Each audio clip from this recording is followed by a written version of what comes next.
Here we go. And I can just see it around making music all day long. As long as I'm making my music, I can't do nobody wrong. And who knows, maybe someday I'll come up with a song that makes people want to stop the fussing and fighting just long enough to sing along. Let's go, join in. I believe in music, and I believe in love. Let's go. Music is love, and love is music, if you know what I mean. And people who believe in music are the happiest people I've ever seen. So clap your hands, stomp your feet, and shake your tambourine. Lift your voices to the sky, God loves it when you sing. Let's go. I believe in music, and I believe in love. Let's go. One more time. I believe in music. Lord knows that I believe in love. Let's go. Music is a universal language, and love's the key to find brotherhood, peace, and understanding, and living in harmony. So take your brother by the hand and sing along with me. Find out what it really means to feel young and rich and free. Let's go. I believe in music, and I believe in love. One more time, let's go. I believe in music. Lord knows that I believe in love.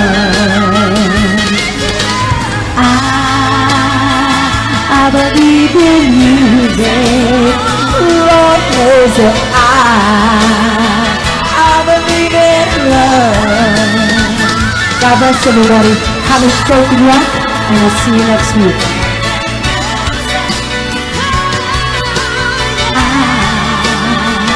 I believe in love.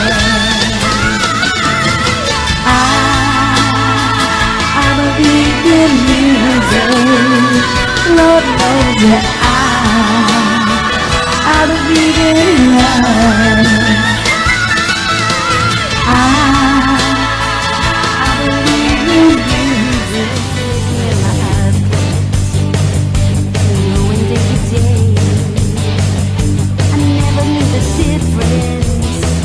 I never cared either way. Looking for a reason, searching for a sign.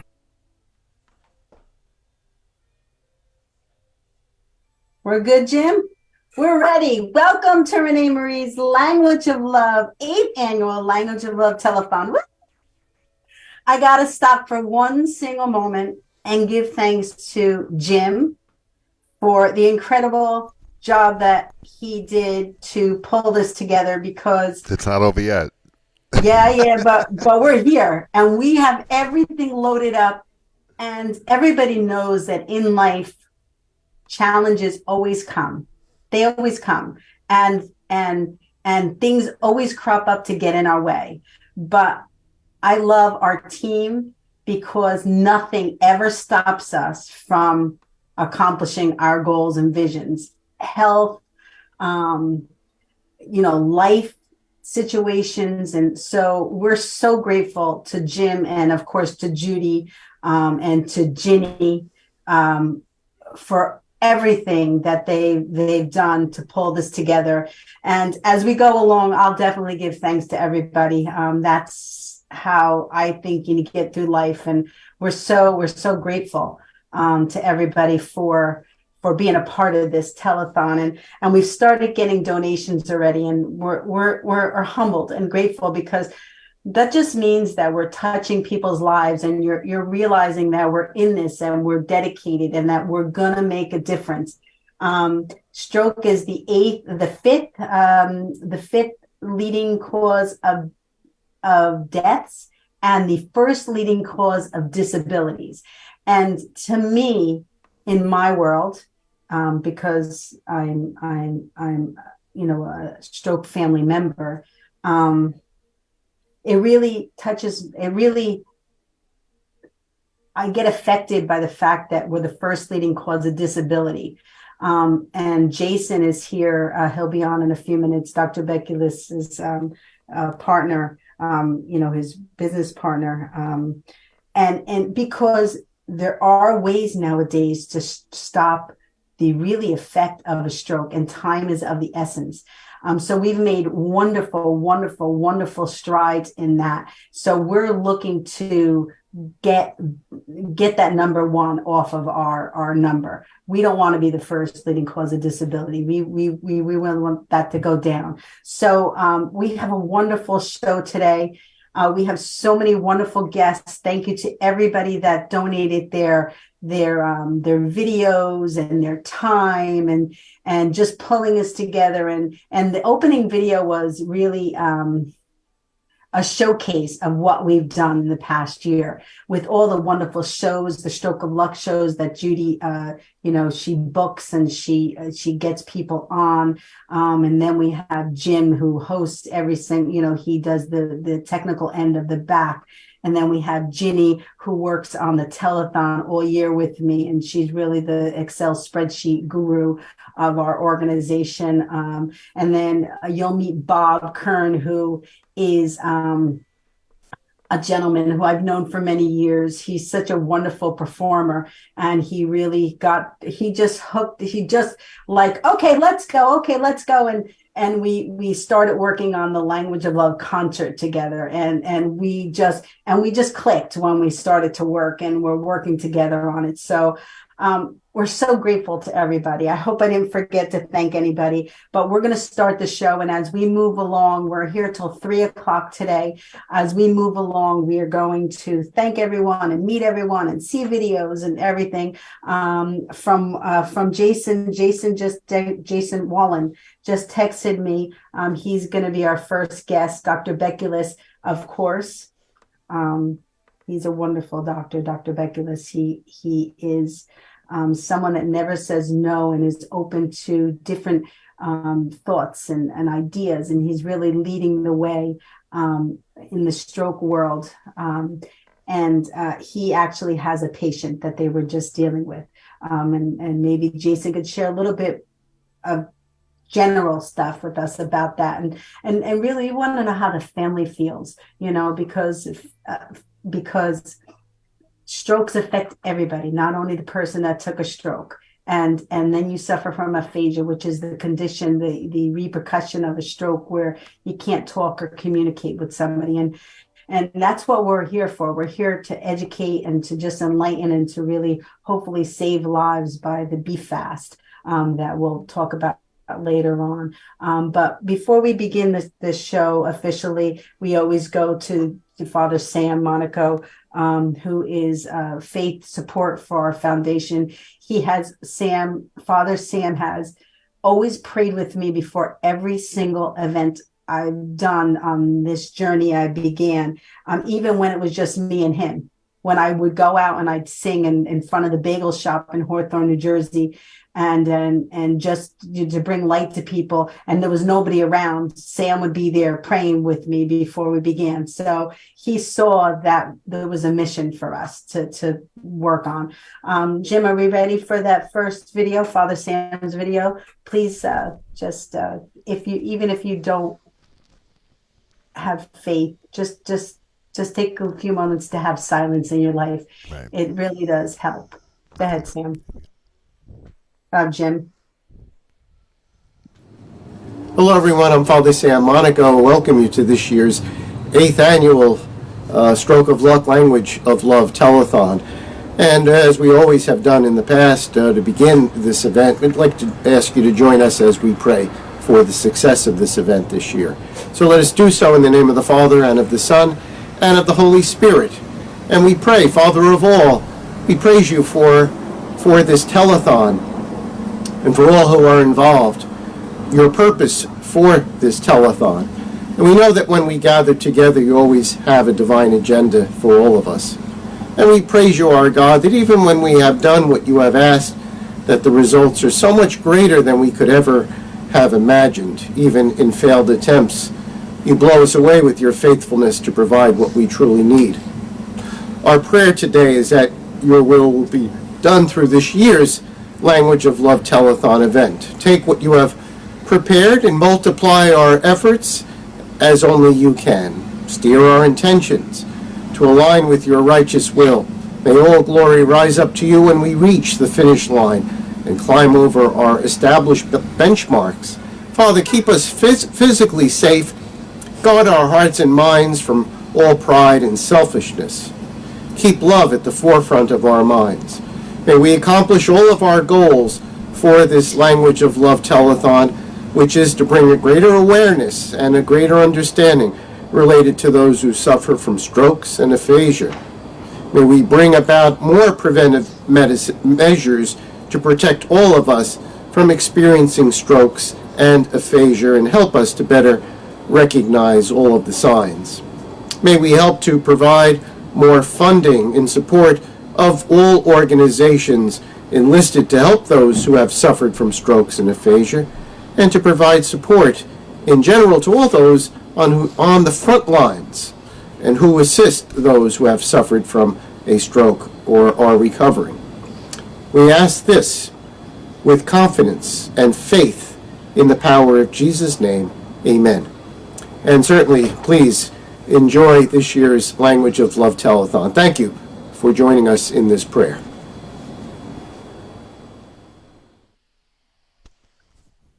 Thank you so much, Brother Sam, for always believing that we had a mission.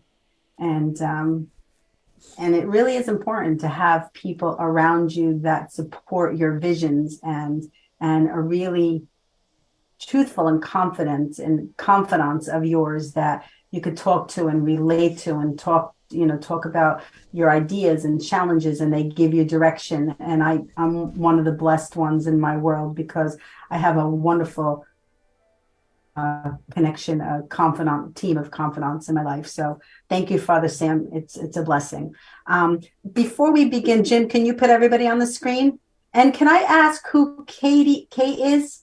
Because I thought it was Jason streaming in.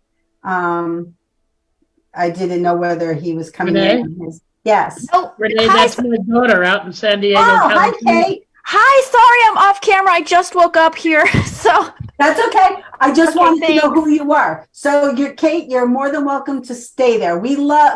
Listen, everybody will know that I'm all about winging it and all about, join more people the merrier. So awesome. Kate, yes. And thank you, Dad, for inviting me. This is fun. Thank you. Good to have you here, baby.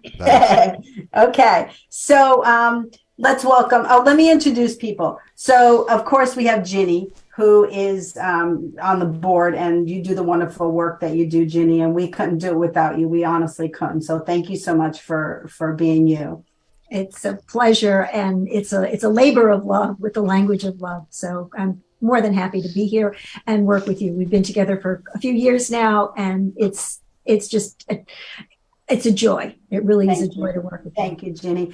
And then we have Bob Kern, who's actually a new partner of ours and dear friend of mine, who we actually just began working on the Language of Love concert, and that just kind of fell together. I mean, it just kind of evolved. So we're looking to showcase it and really to go around doing what we're doing on this telethon, on a more personal, individual event basis. We're going to bring information through stroke and aphasia information through our concert. So we just did one at the Elmwood Park Senior event this past October 1st, I believe it was, and it was rocking. And I hope John is going to join us later on. So thank you for joining us today, Bob.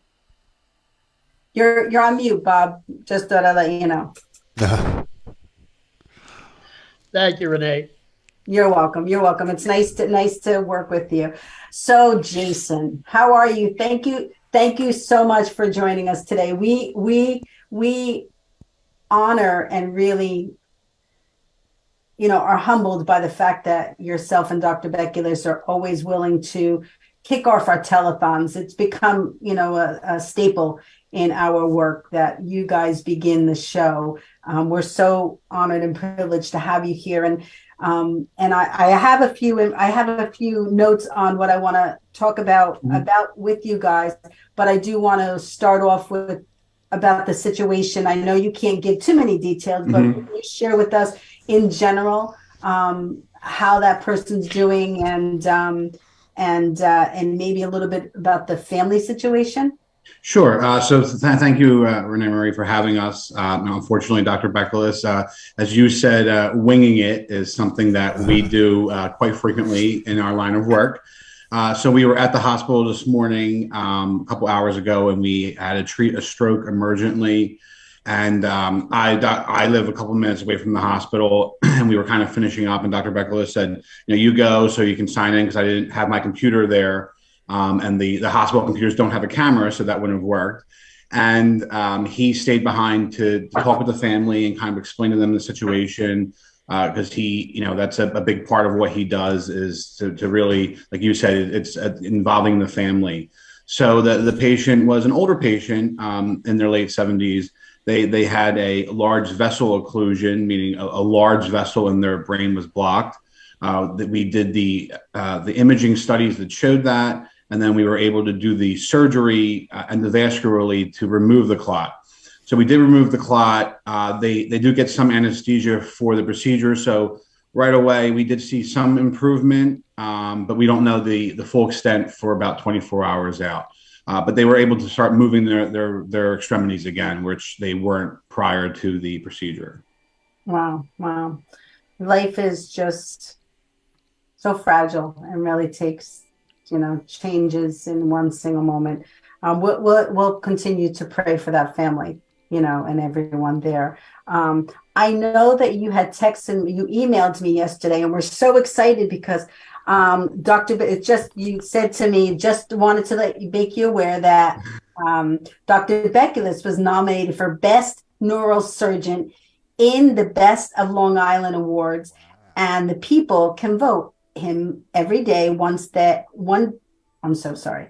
Why don't you share with us a little bit about that? And just so you know, Dr. Bekulis is one of the tops in our world too. So yes. Thank you. Yeah. So there's a couple award categories. Last year we had one for Best of Long Island. The only neuro category they had was neurologist. So he actually won neurologist last year, and I had spoken to the best of people, and I said, you guys have to add a neurosurgeon because that's a little bit more appropriate for him, and they were able to do that. So he actually made it in that category this year.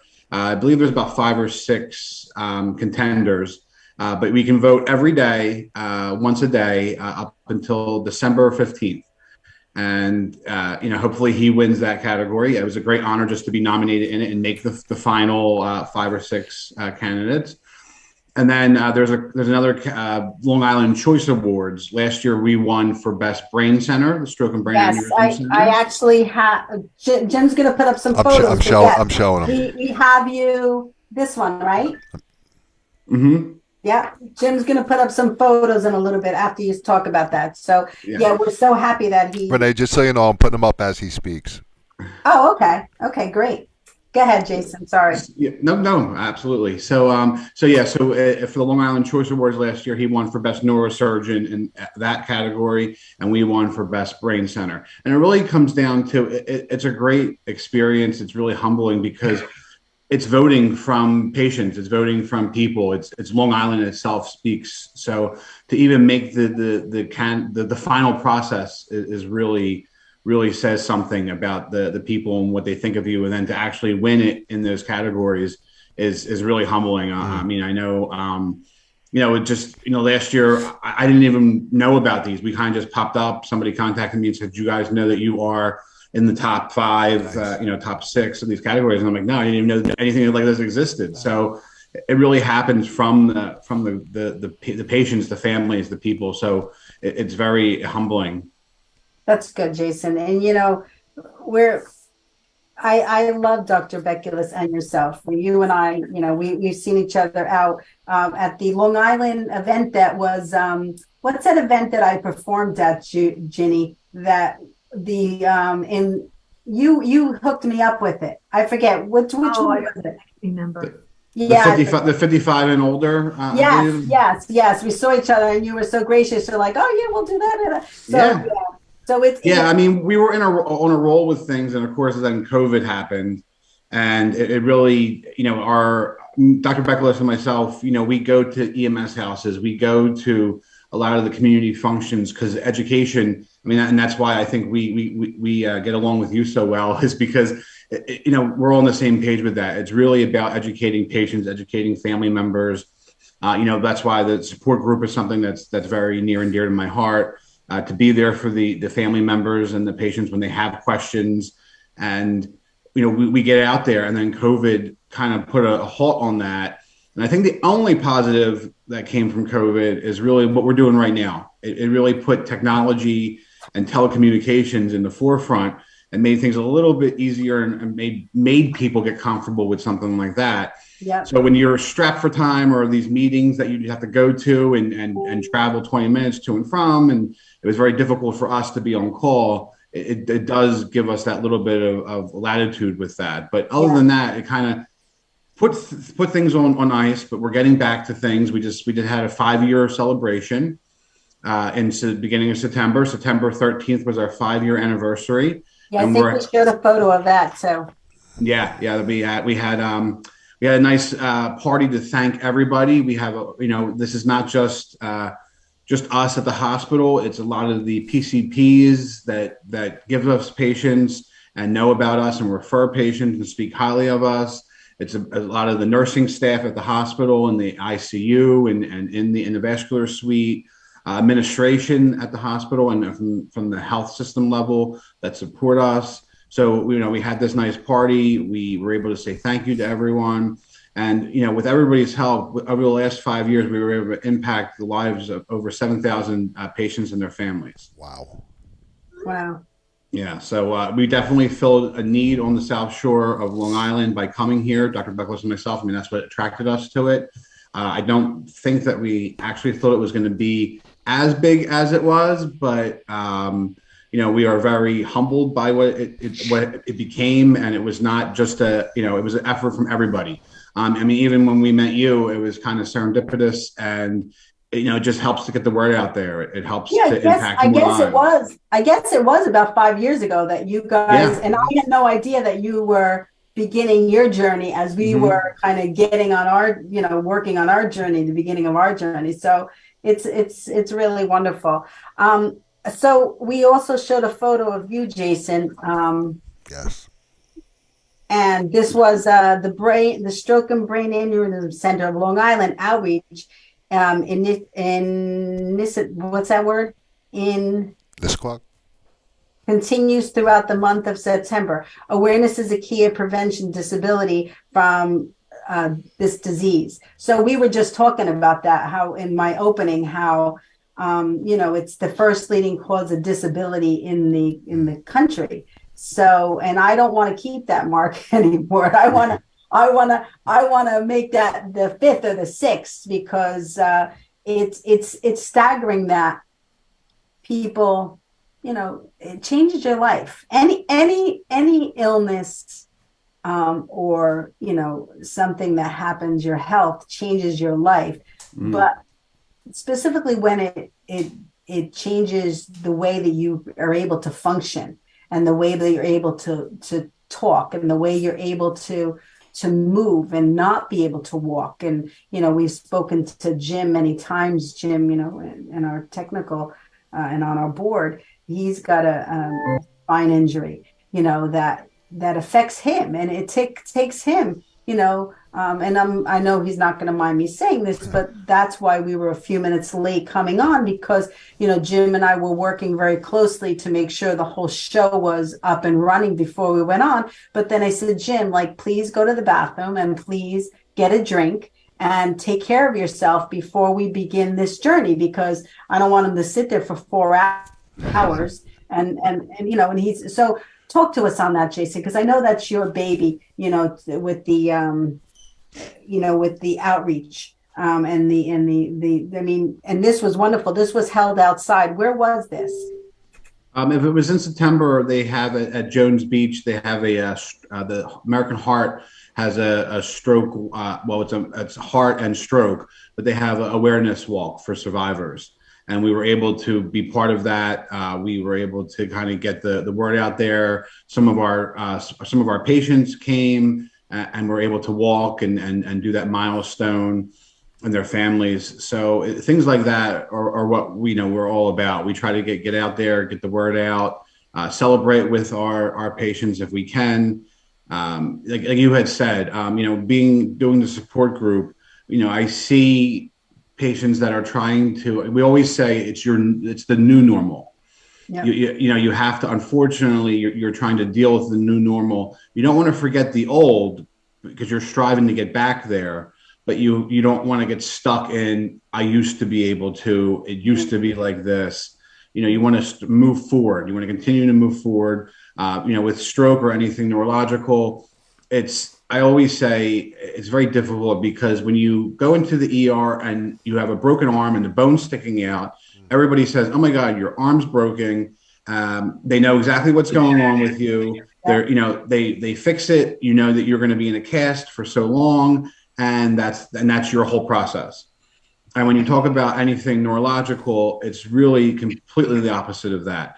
There's a stigmatism in out in the community. A lot of times when somebody has a neurological deficit, that they might be talking a little bit weird, or they might have trouble finding words. So when they're trying to talk to somebody, they are trying to figure out what words they can say, and their speech is broken. And some people look at these people like, oh, are they slow? Are they have some kind of mental incapacity? Patients that are even, unfortunately have tremors or just a hard time walking. It's, you get like, oh, are they on something? Are they intoxicated in some capacity?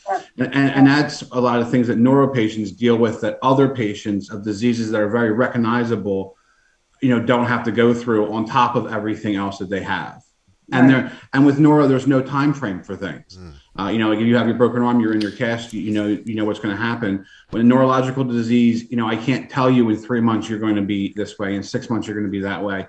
Everything's different, and everybody in the support group, a lot of our patients that come to support group aren't there for themselves; they're there for other patients, and I find that to be so heartwarming, because even through COVID, we did Zoom meetings, we did when we started coming back in person, and I realized it quite quickly that I have my core 5 or 6 patients, and as soon as we have a new patient, they get very excited. And they're there, and they're able to tell people, this is what I went through my journey.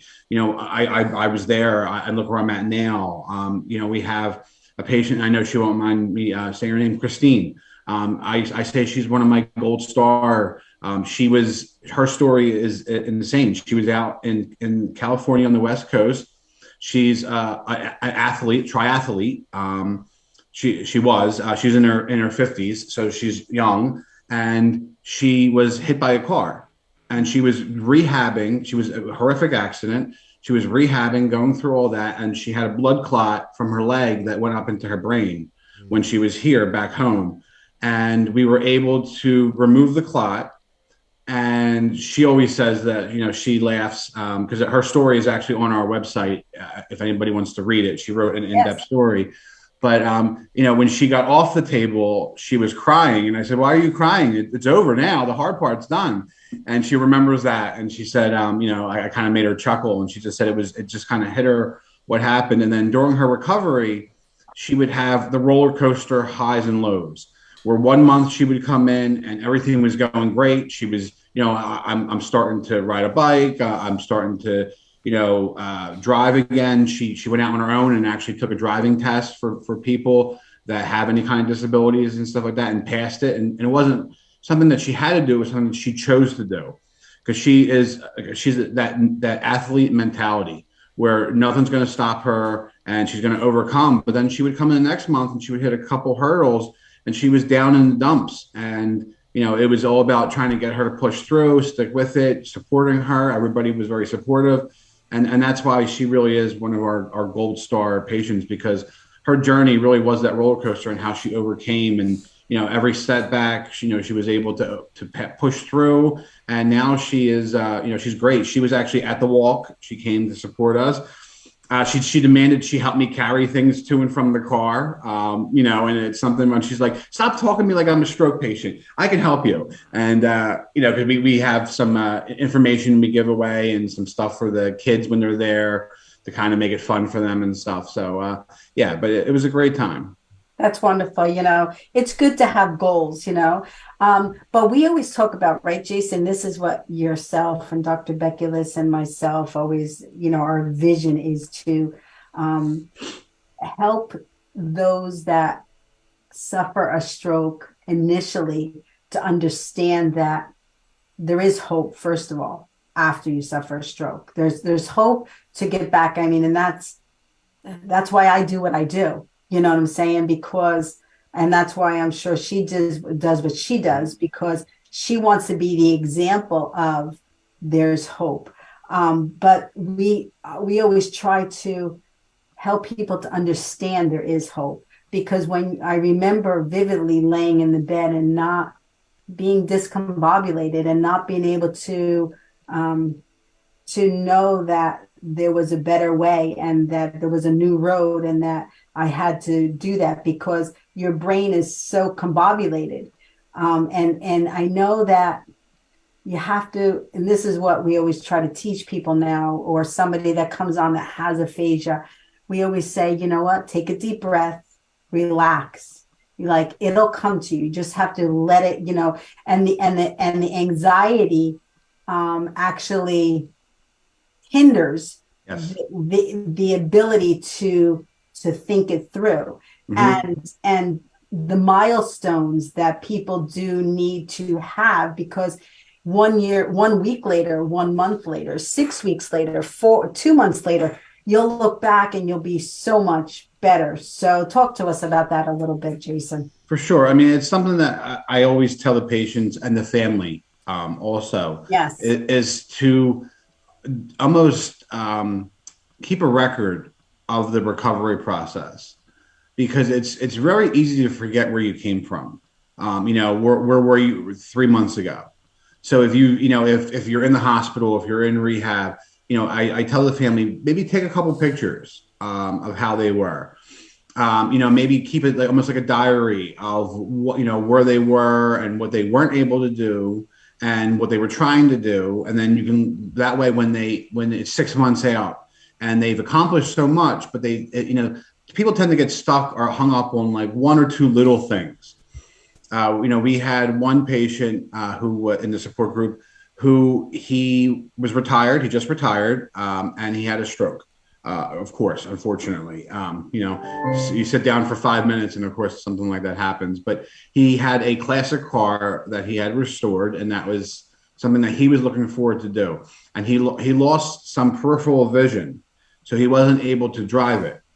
And he had full functional, full speech. I think he had some reading issues where the words were jumbled. So he had to work with almost somebody to try to learn to read again. But a lot of his deficits weren't that significant, meaning life impacting, where it limited him from living. And we were telling him in support group, you have to see what, unfortunately, sometimes it could always be worse. So you have to look at the bigger picture. And he was just so focused on, I can't drive and go get my coffee, and this is what I want to do. And he had some older children. And I said, well, why don't you turn that into letting your older son, who was in like late high school, on the weekends, you and him drive down, make it a thing about you guys, and let him drive the car and still enjoy that, but make it now him part of the process. And he just was like, I can't drive the car. I wanted to do this. It's independence. He felt like he lost that independence. And I told him, I said, it's not that I can't say for sure that you're going to get it back, but you're going to work toward it. You're going to continue to work toward it. And in the meantime, this is the new normal, but just make it the best situation possible.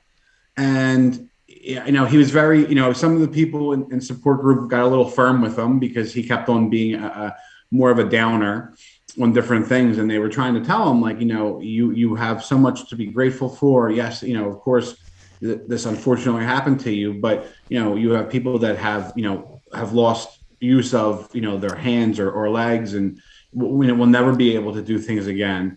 And a couple months later, he came back to support group because, we're there every month. I don't expect people to come every month. We're there if you need us. And he came back in and he was driving. He was able to, his vision kind of restored enough where he was able to do it. And he apologized for how he was. And he said, you guys were right. For a while, I did have my son do it, and we kind of became our thing. And I kept on working toward it. And, we see that with male patients, unfortunately. We are the worst patients. We're very stubborn. We're very hard on ourselves. I guess we're maybe to some degree, we're used to being the providers and the caregivers and not the ones that are being taken care of. Wow. So, we don't go with the flow. And I have a couple patients in support group that are male that come there just for that reason, to give the tough love to anybody else who would come through. But yeah, I'm sure Jim can tell you too, through his experience, that's how it is. We see that all the time. You women tend to roll with things a little bit more, and, whether you show it or not, kind of go with the flow and kind of either shoulder the burden a little bit quieter. And, we just are more we push people away. And that's just the way that it seems to go, unfortunately. Jim, did you want to say something? I see you with the. I was agreeing with him. We're big babies. But you know what though, I believe, and Jason, you'll agree with this, and so will Bob and Ginny and Jim and everybody. Each person is individualized, right? Each person is so unique, and that's what you and Dr. Beculus, your gifts are, to assess a situation and move forward in that, how you have to handle that situation. Dr. Beculus does it with his, his neurological, all strokes are different, right? Mm-hmm. I mean, what happens, and then after you handle it with each, with how you're going to help them, to support them to be successful. Yeah. I mean, it's wonderful. I want to ask you, do you have to run, Jason, or can you just hang out for a few minutes? I have a couple minutes, sure. Okay, so we want to stay in gear, and I don't want to end it too quickly with you, Jason, but I do want to, Jim, to play a song, a video, so we just stay in, and it's very short. It's a song about love. And it ties right into our show and the discussion we're having, because we just all need love. And Al did this song at our talent show, but this is the original that he had done, and he does the reggae band No Discipline. So can you run that, Jim, and listen to it? It really is, and it's original. It's an original song. It's a wonderful song. So listen to it. And Jim, can you play it, please? Here we go.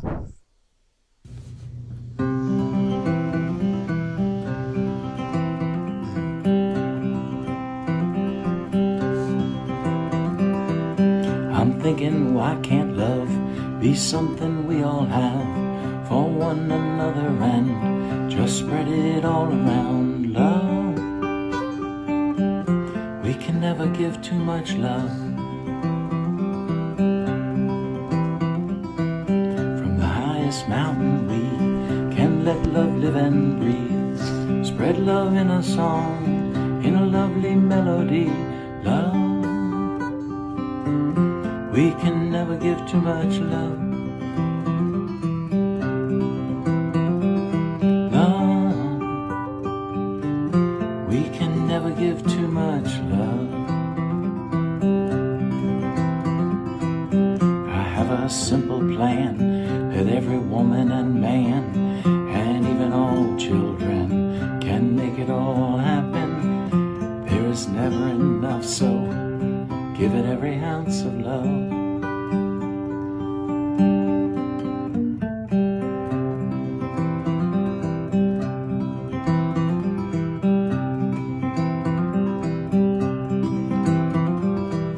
Break down the walls of fear, break down the walls of hate, make them disappear, whatever it might take. Love, we can never give too much love. Love, we can never give too much love. Love, we can never give too much love.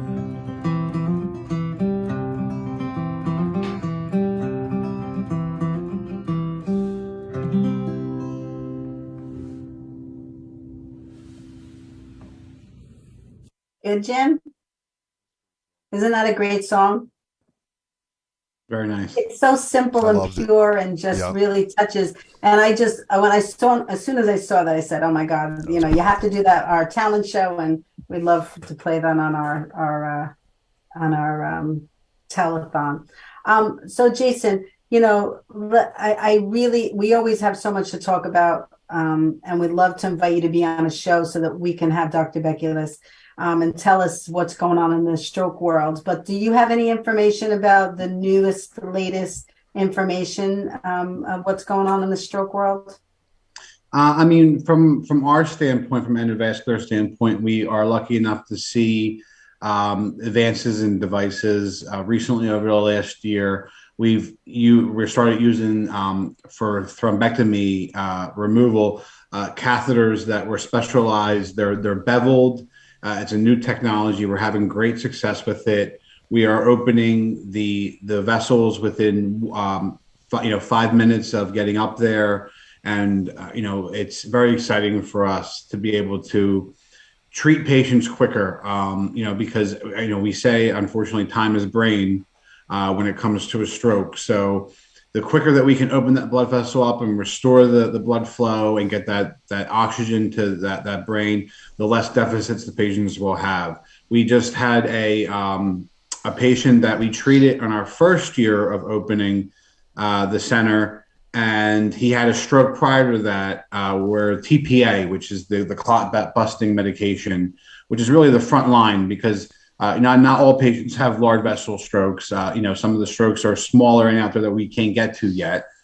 Technology is advancing for that as well, but for right now, the TPA is the first line of defense. And then in 2017, he had a stroke, a very big, large vessel. We were able to open him up. His name is Herb. He's one of our support group people. And he actually volunteers at the thrift shop that Good Samaritan has as a way to give back. And a couple months ago, he came back in with his third stroke. And we had to treat him again. And it was kind of surreal having somebody that I mean, I've known him now for 5 years. He comes to support group almost every month with his wife, his daughter, his family, comes to the holiday parties and whatnot. I see him around the hospital from volunteering. And to have somebody that on the table, and he came in, he was very out of it. I put my hand on his shoulder and I said, Herb, we're going to take care of you. We're going to do our best. And I have to say, thank God for Dr. Bekulis' skill, because it was a very challenging case. It was the whole left side of his brain was blocked from getting blood flow. And with these catheters, we were able to open him up right away. And he came to support group for the first time last month. And he's doing really well. Very minimal issues from that stroke, but this is why we're here. I mean, to think that you're going to treat somebody, the first year you're open and the fifth year that you're celebrating your 5 years, it was kind of surreal. And then, like I said, to see somebody that on the table. And at one point, the case was very challenging. I thought to myself, I don't know if this, I don't know how this is going to go. And, Dr. Beckles' skills are, I have to say, I've been doing this for almost 20 years and second to none. And it made all the difference in the case. And we were able to really, save his life. Wow, that's a great story. And when I think about it, though, when you're a lay person, not any medical experience at all in my life, and I know my gifts and I know my weaknesses, and just to think that those procedures are done, and the technology and the people that do it, like yourself and Dr. Beckles, that you go in and you're saving people's lives every single day. And it's humbling. It's humbling. And I really try to express to people to try not to wait until you experience this, to enjoy your life, to value your life, to be kind to one another, to respect people, to not think of that they're drunk or they're on drugs if they're a little challenged when they come to you, because you don't know those footsteps that people have walked in. You have no idea. Just let's all work together for a common goal. And that's why we're really honored that you and Dr. Beckles is here in spirit, that we work together. To me, there's no competition in life. We're all a part of this wonderful the wonderful work that we're doing. We're trying to make a difference. We're trying to educate people. I was just watching the news this morning, and of course, this is breast cancer awareness month, right? And I just saw somebody on the news say that she went for her mammogram and she was found that she had breast cancer, and because it was detected early, she was saved. But she said, if one person hears this and we could save that one person at this particular time, then it's worth it. It's worth it. You just keep pushing along. It's worth it. So thank you so much, Jason, for joining us today. We know how busy you guys are. No, absolutely. Thank you for having us. We're happy to be a part of it. Anything that we can do to help your mission, because we're all on the same mission. It's all about getting the word out there. One thing I would just say before, as we kind of close on the segment, is if you think you're having a stroke at all, get to the hospital, call 911. I know you said you're going to touch on BFAST later on, but a lot of times people think that they are going to inconvenience people. They wait, and then things get worse, unfortunately, and progress to a point where maybe surgically we can't do anything. So especially when we go around the holidays, because people don't want to inconvenience loved ones on Thanksgiving or around Christmas or around these holiday parties. And, it's something, unfortunately, in the medical field, we're used to being inconvenienced at all times of the day and night. Yeah. But, we treated 101 strokes last year, Wow. treated surgically. But there was a lot more that came in that were able to be treated through TPA, and us being a comprehensive stroke center, that is one of the main things that we're able to do. We're able to offer the highest level of care neurologically to the community. And we are the only comprehensive stroke center on the South Shore. So, we see all types of diseases, but it's all about time. You just need to make sure that if you feel any particular way, it's better to go to the hospital, get checked out, and it'd be nothing than sit at home and wait for things to get worse to the point where maybe you can't call 911, or your loved ones are waiting or trying to get a hold of you and they can't, and you're on the floor somewhere. I mean, we see it all the time. It's BFAST is balance, eyes, face, arms, smile, speech, and this is time. Time is of the essence. And we always add in, thank you, Jim, for showing that. And we always add in, with the time, you need to let the 911 caller know that it could be a stroke, so Absolutely. that they go into stroke mode, because, you know, they'll handle it quickly, but time is of the essence with everything, but time is of the essence when it's a stroke. It could save your life. Yes, I mean, if the EMS can tell the emergency room that they're on their way, that the patient, they think they're having a stroke, you know, they hit the floor. We have, being comprehensive, we have things in place that we have teleneurology, which is a neurologist that will come on, they'll bring them right on the computer, bring them right to the patient's room, so they can follow them to the CAT scanner. They can get the appropriate studies. If it's appropriate for them to give the TPA, they can give them the TPA quicker. If it's appropriate for them to get us involved and look at the imaging to see if there's a large vessel occlusion and they might need surgery, they can get us involved quicker. So it's all about time, and that's what we're all set up for. I mean, that's what we spent the last 5 years doing is, you know, we actually did it within 6 months, you know, of opening the center. We opened September 2017. And within a year, we were comprehensive, which is a huge milestone. But since then, it's all about improving. You know, it's all about learning from, you know, there were situations where we could have done better. The situations where we did things perfect. And that's the thing is, you know, we implemented these safeguards and these things to make sure that we catch all these patients. You know, Dr. Bekeles is bothered 24/7. From the hospital, because we have them instilled with, if you think it's a stroke, get us involved right away, because these things weren't there when we first opened, and we saw things that unfortunately, you know, we got involved and it was late, or the hospital didn't, you know any better, and, you know, we had to educate everybody as we do with the community. So you know, he gets phone calls all the time. Can you look at this patient? Can you look at these films? And he's more than happy. He really is, which is something to say. I mean, he'll give any provider his personal cell phone so that they have a patient that they want him to look at or go see, that they can call him at any time, and they really do, and he does not mind. So thank you so much, Jason. We always say this, to be continued, because we're all on the same goal and objective. Thank you so much for joining us today, and give our best to Dr. Bekeles. And I will.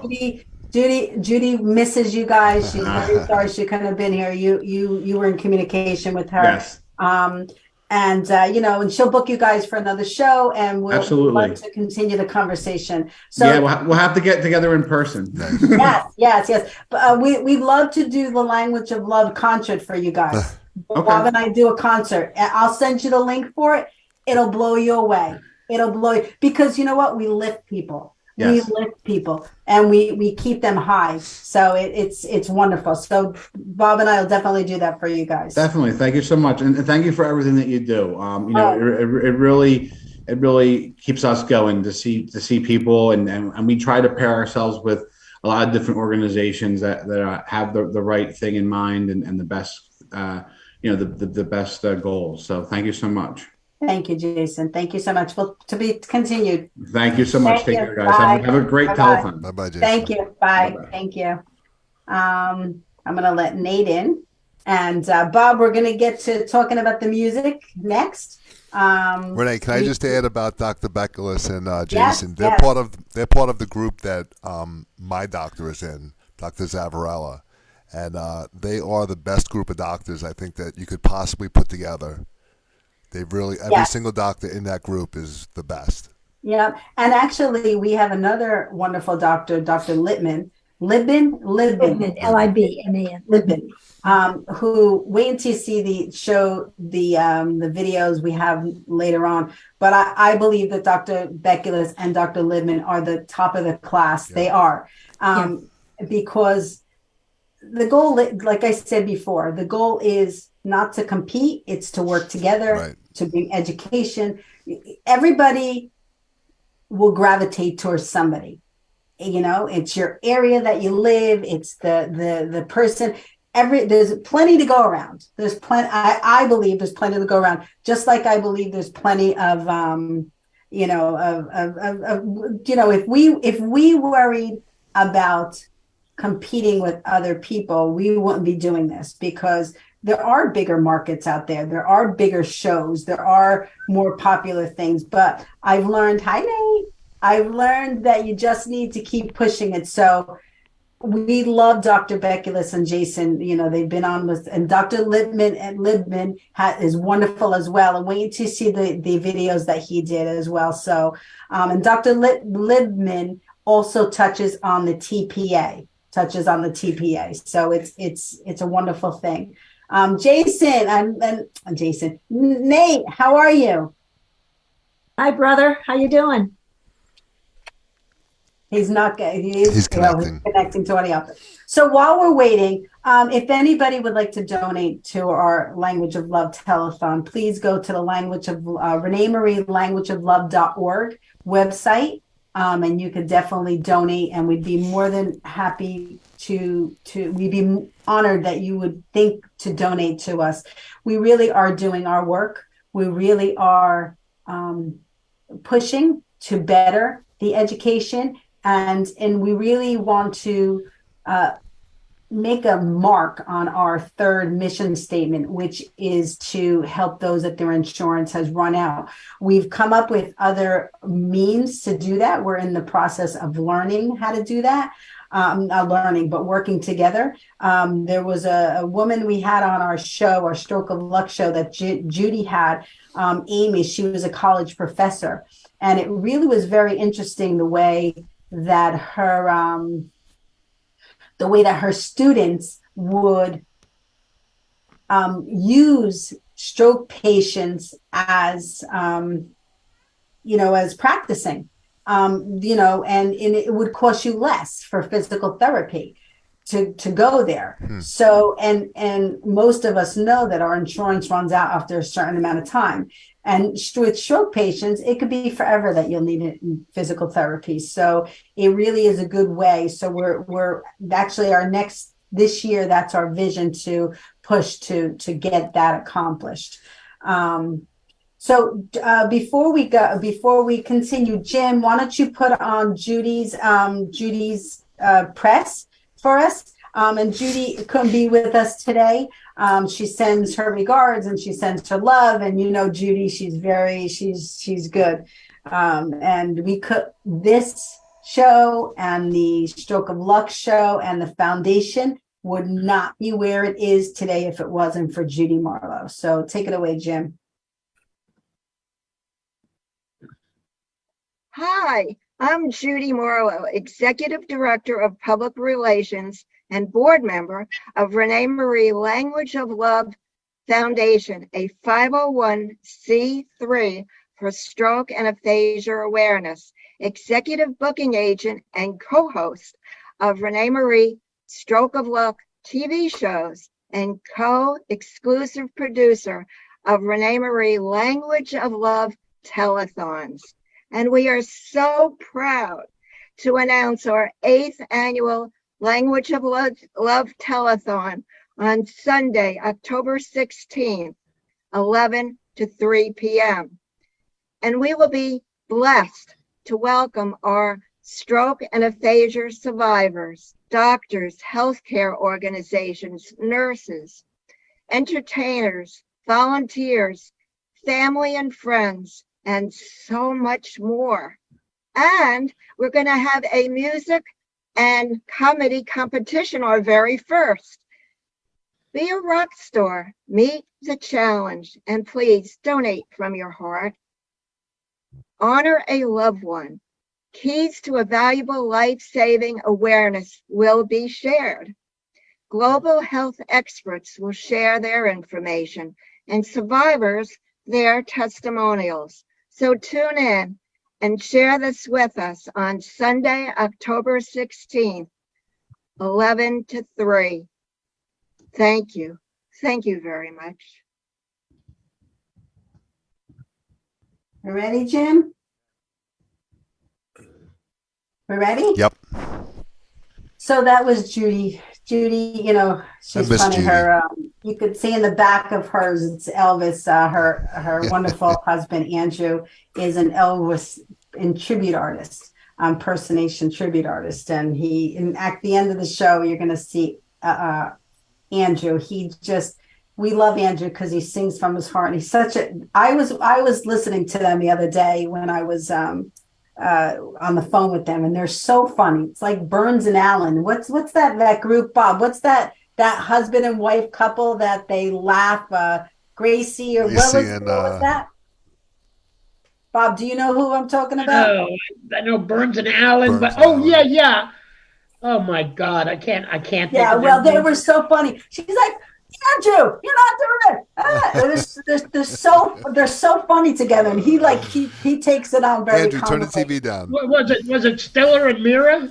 No, it was. I think it was Gracie Allen and George Burns or something like that. Yeah, George Burns and Gracie Allen. Good night, Gracie. Good night, Gracie. Yeah, they're fun and they're wonderful people. They're wonderful people. So, hi Nate.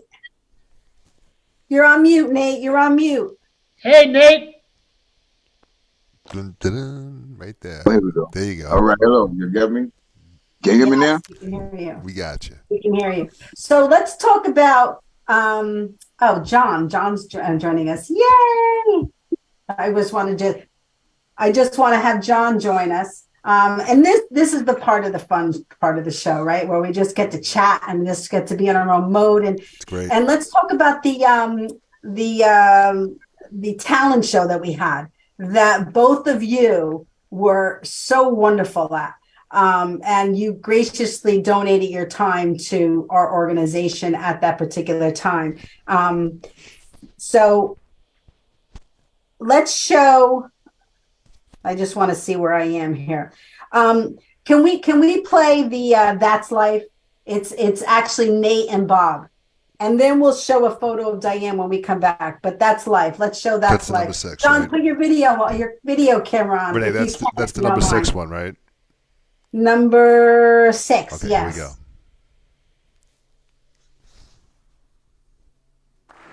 There it comes. And that's the way life is.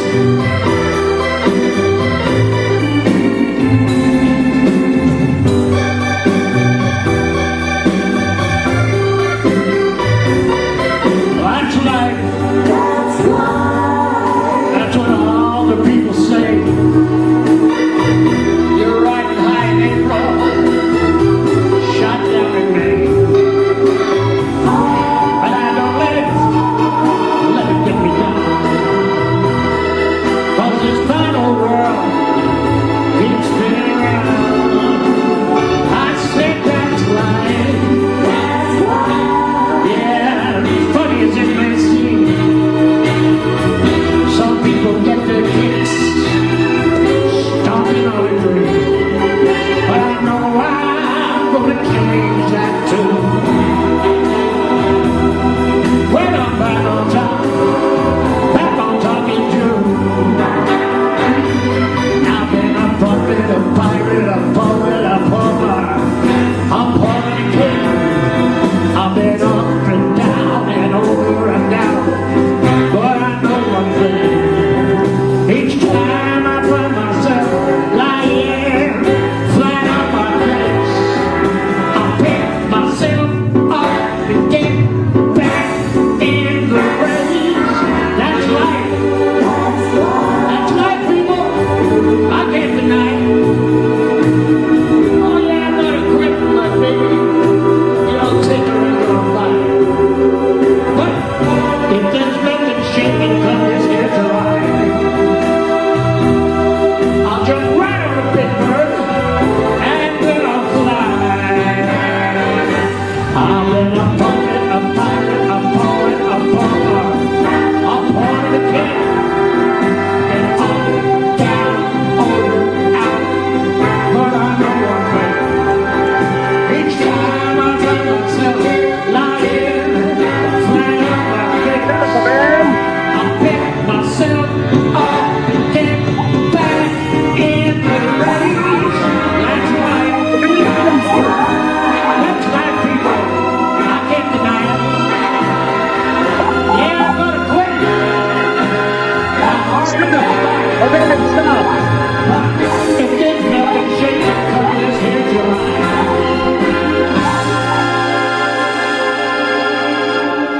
gonna throw myself in a big love, and I'm gonna fly, fly.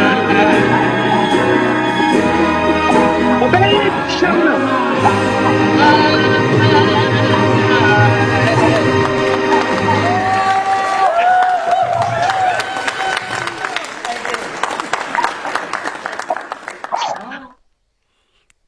Ryan and Jim. We're back. So you guys rock. Yeah, they And, did.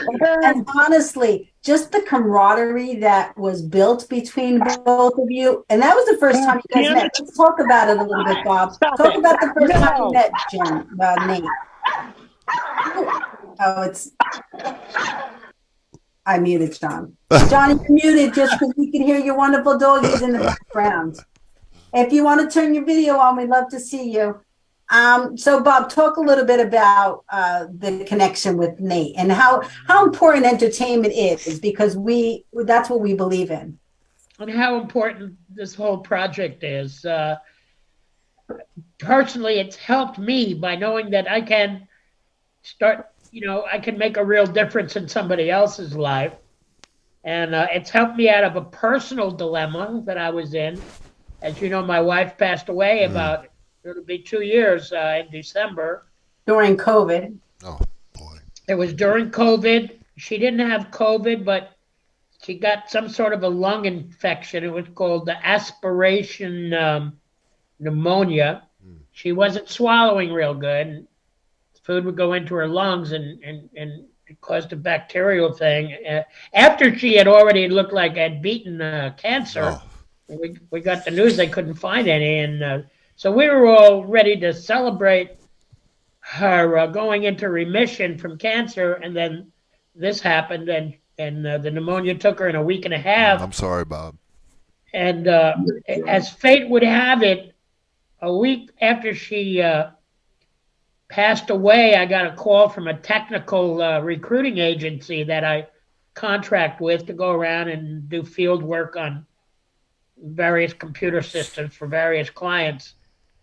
They had a 10-month assignment, and I knew I couldn't sit around feeling sorry for myself. So I dove into that and kept busy at that for a year, almost 11 months. And that got me through the first year. I really believe it. And now getting associated, Renee, with this team, with this group, it's helped me get my footing back in my life. So I'm talking so much about myself, but helping others, doing things for others is doing things for ourselves. Right. Well, that was what I was going to say, Bob. You're talking about yourself, but to me, that's like giving a testimonial for the work that we're doing, and it's important. It's important for us to touch that one or two people at a time, even though I have vision to touch the world. Sometimes my visions are a little big. It's so important to be involved in something that's greater than yourself, and this is it for now. Yep. So before I let Nate talk, Ginny, why don't you touch on how important the work that we do is? I mean, it's just and tell it, and before, because we probably have a new audience, just give us a brief history on why you got involved.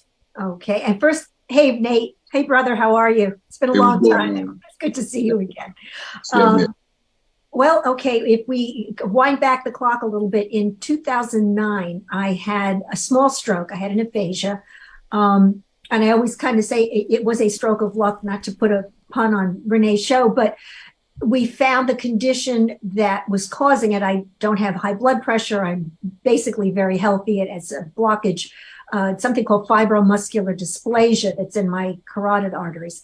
But if I had not had that small stroke and that condition wasn't found at that point, and I was put on medication, it could have been a lot worse down the line. So that was kind of a good thing. It was my brief experience with aphasia was so scary. I didn't lose my speech altogether. It came and went in little bits, but the empathy that I have with people that really have a bad aphasia that, or from whatever, whether it's an accident or some brain trauma that's caused this speaking problem. Nate, you could get through this because you can mime, but a lot of people couldn't get around it that way. And excuse me, even when people have run into situations where they're stopped by a traffic officer and they think that they're drunk or on drugs, and it sometimes turns very bad for the person because they cannot express to anyone that I can't speak, just slow down a little bit. So moving forward a bit, I became involved with New York Senior America, which is a pageant organization for women 60 and over. And was it 2013 of the first telethon, or I think it was 8 years ago. What's eight?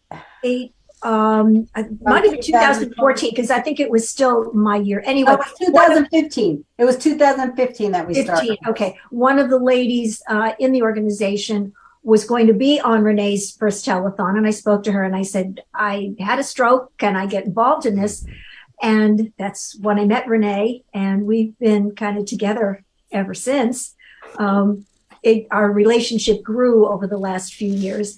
And it's so important because, again, having people aware of the signs of stroke and having people know to be patient with people that have a speech issue or that even have a mobility issue, to just take a breath and take your time and work at their pace.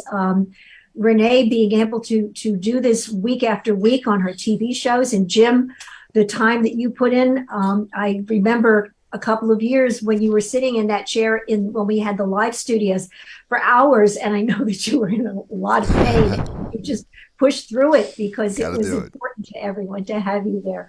So we thank Renee, I thank Nate and Jim and Bob, new to our whole family here. It's a group effort, and I hope that we can continue to grow and raise funds. That's the main part of this whole thing. Again, one of our mission statements is to be able to help people. The medical insurance in this country is very poor when it comes to helping people survive, having people recover and not turn into vegetables or turn into, Medicaid and I don't want to say wards of the state, but sometimes you don't have family around that can help you. If you're lucky, you have family.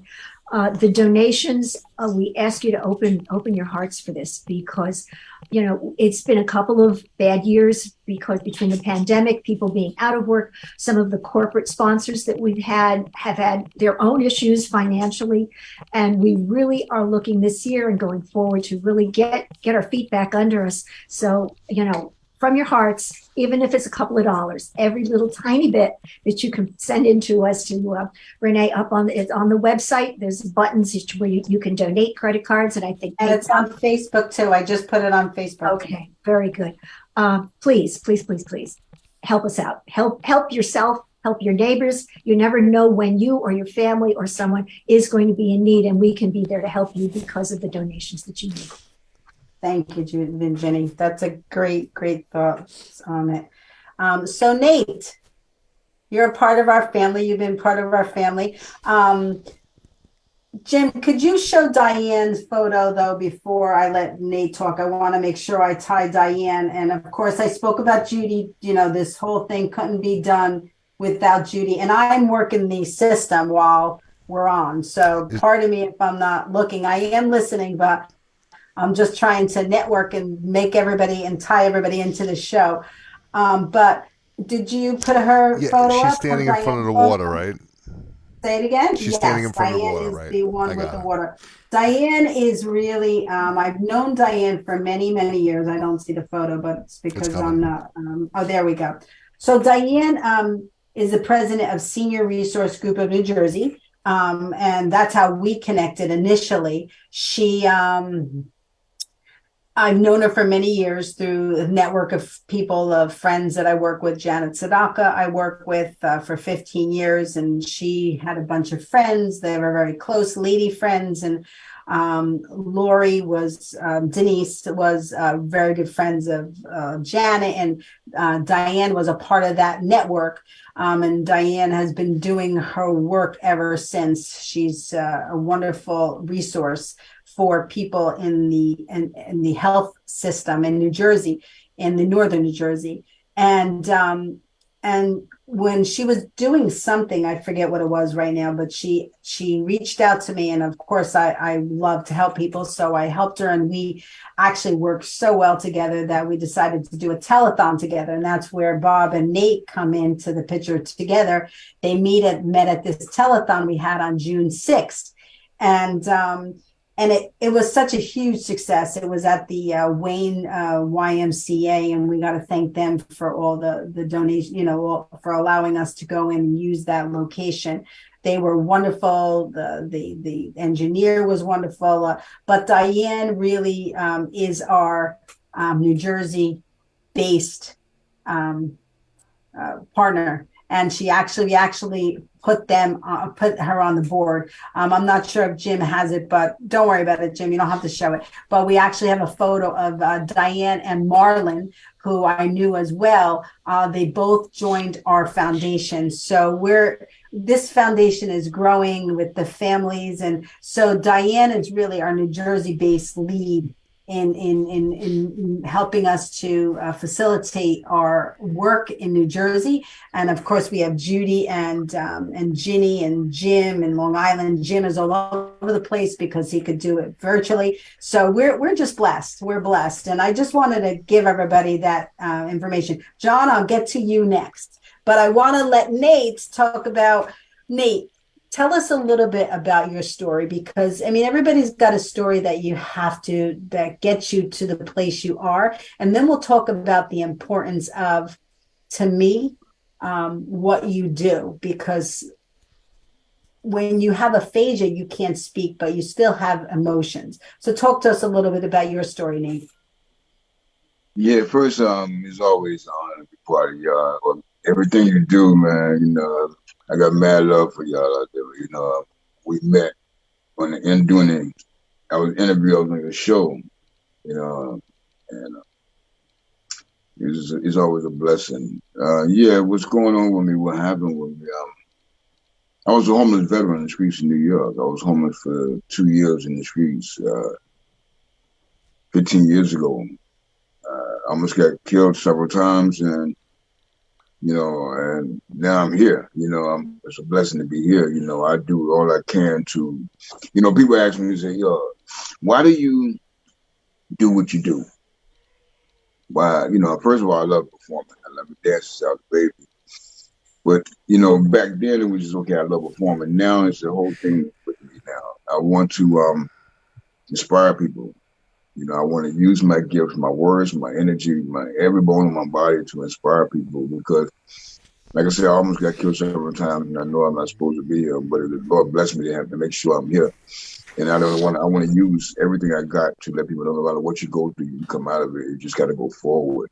I perform all over the world, London, everywhere.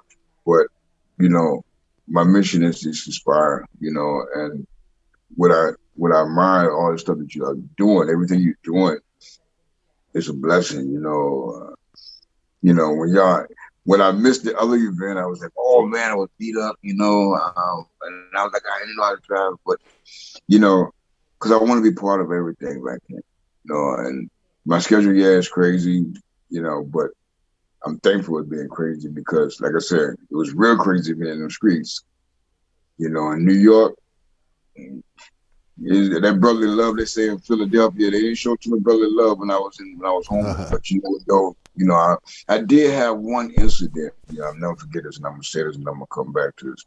When I was out there homeless, I was on 8th Avenue, panhandling in front of Dwayne Reed, down by McDonald's, way down. And guy came to me and he said, OG, guy from the streets, OG, what size shoes you wear? And I said, bro, my feet just swell up so much. I used to wear 11. I don't know what I wear now. So he walked off. He came back. He told me, take them off. I ain't gonna say what he said. They take that stuff off your feet and put these on. He gave me a brand new pair of British Knights. Wow. And that sticks with me because the fact that that's what life is about. You know, we gotta look out for each other. One hand wash the other, both hands wash your face. And he didn't see me. He saw me as an OG, they call, but he still, tough as he was, he gave a half a hand out. You know, so it's like that's the heart that we should all put out for each other. You know, and I do anything for anybody as much as I can. You know, and people ask me, you know, I'm doing free shows, I do paid shows, I did it all. And I like working with the youth because that's our future. You know, I do a lot of stuff for the youth. You know, out here in Pennsylvania or anywhere. Anybody want me to do anything for the youth, and I'm about it. You know, any organization to inspire people or to lift people up, I'm about it. You know, because like I said, I ain't supposed to be here, man. And Bob, my regards on your wife passing, man. You know what I'm saying? I just want to say that to you. You know, out loud. You know, I know how it is to lose someone you're close to. You know, and I just want to give my regards on that. But you know, yeah, come on, brother. One hand, man. You know, I was sitting back. This guy, I'm gonna say this. I'm gonna jump in. When he was backstage, I didn't know he was a ringer. I'm gonna call him a ringer because I didn't know he could sing like that. So we were backstage and we was already kicking it before he performed. And then when he went out, I said, "Oh man, this dude is Broadway." You know what I mean? This guy, man. I was like, when you told me the Next Life, I didn't know you were going to come out there and assist, and it was great. Yo, I didn't know. I was like, this dude is Broadway. That's why I went to. Somebody just pushed you out there, or what? No. I had told him because he said we were trying to work him into the program, and of course I was going to sing The Rose, and then he was going to perform because I like to sing while there's a live artist doing something.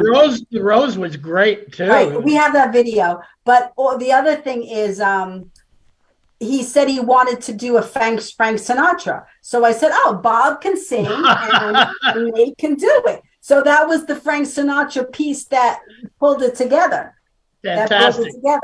Yeah, so it was perfect. It was perfect. What I love about both of you and Ginny as well is you wing it very well. You know me, and you kind of like, you know how I operate, you know, like it's like, and you just take it and go. You take it and go. You just let's just showcase. Let's do whatever it is that we need to do. And John will attest to that because we did that the other day at the Elmwood Park event we were at, which we're going to talk about in a little bit.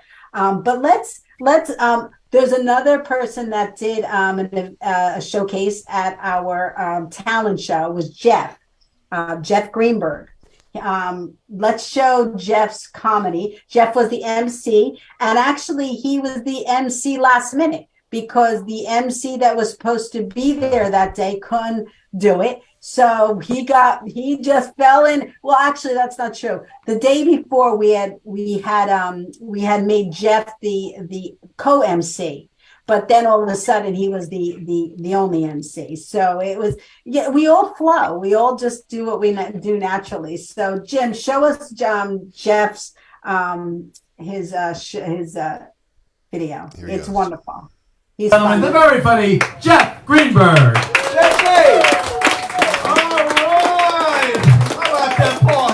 Doing a great job tonight. I'm telling you. Okay, what's going on here? Well, yeah, I tell you, that queen, you know, it's sad that she died, but, 96 years old, I tell you something. I begged her to cut down on the salt, And they're schlepping her all over the place. What's going on? Scotland, Balmoral, she's back to England, all over, all these different services. I'm going to tell you, tomorrow night she's going to be at Ben's Deli comedy night. Bringing her over, That's it. Okay, let's see what's going on. We still got all kinds of diseases going on, like COVID, monkeypox, polio. How about a hand for polio? The artists are rolling over his grave right now. Polio's still around. Oh my. First of guy came up to me about a month ago and said, Jeff, give me a sign. When do you think this is all going to be over? When do you think we're going to be completely back to normal? I said, when you see Dr. Fauci on Dancing with the Stars. That social distance, we had to do that social distancing, right? Remember, the height of the pandemic, we had to be 6 feet apart, social distancing. Somebody came up to me and said, Jeff, what's a good measuring tool to know you're 6 feet apart? I said, just use your receipt from the CVS pharmacy, and you'll be okay. Oh my God! And the monkeypox, for God's sake. I just want to let everybody know, with monkeypox, you do not need to see a specialist. You just go to your primate physician. Don't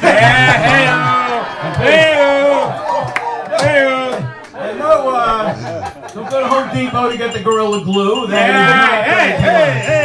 let everybody know right now. Oh my God! All these diseases, everything's coming. It's just I think there are people getting scurvy on the Circle Line going around that. Give that man a piece of fruit, for God's sake. Scurvy. Horrible. Okay, let's see. A little bit about me. I just want to let you know. I just turned 64 last week. Yeah, and I just want to let you know my life. I've never been wanted. I've never been loved. Nobody ever wanted me. My mother, she tried to do a Jewish abortion. She tried to return me to Bloomingdale's. Take it back. I don't have a receipt. Don't take anything back. Oh my God, it's horrible. I want to tell you. Speaking of that whole Roe v. Wade, everything going on. In 1973, when I was 15 years old, my mother was actually down in Washington D.C. during those Roe v. Wade pro-abortion marches, and she was holding up my baby pictures. Oh my! my mom and dad are knock on wood, they're still with me, still with us. My mom's 85, my dad's 88. How about a hand for mom and dad?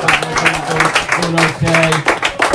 I went to go visit mom in assisted living a few weeks ago. She still reminds me that she's still suffering from postpartum depression. Thanks, Mom. She tells me that, Jeff, I would have sent you to Camp Lejeune, I told you to take up water polo, Thanks, Ma. Oh my God, so yeah, I grew up in New Jersey, Wayne, New Jersey. Anybody from New Jersey at all? That's it, yeah. So when I was a kid, I have to tell you this. When I was young, I was bullied in class, and I was homeschooled.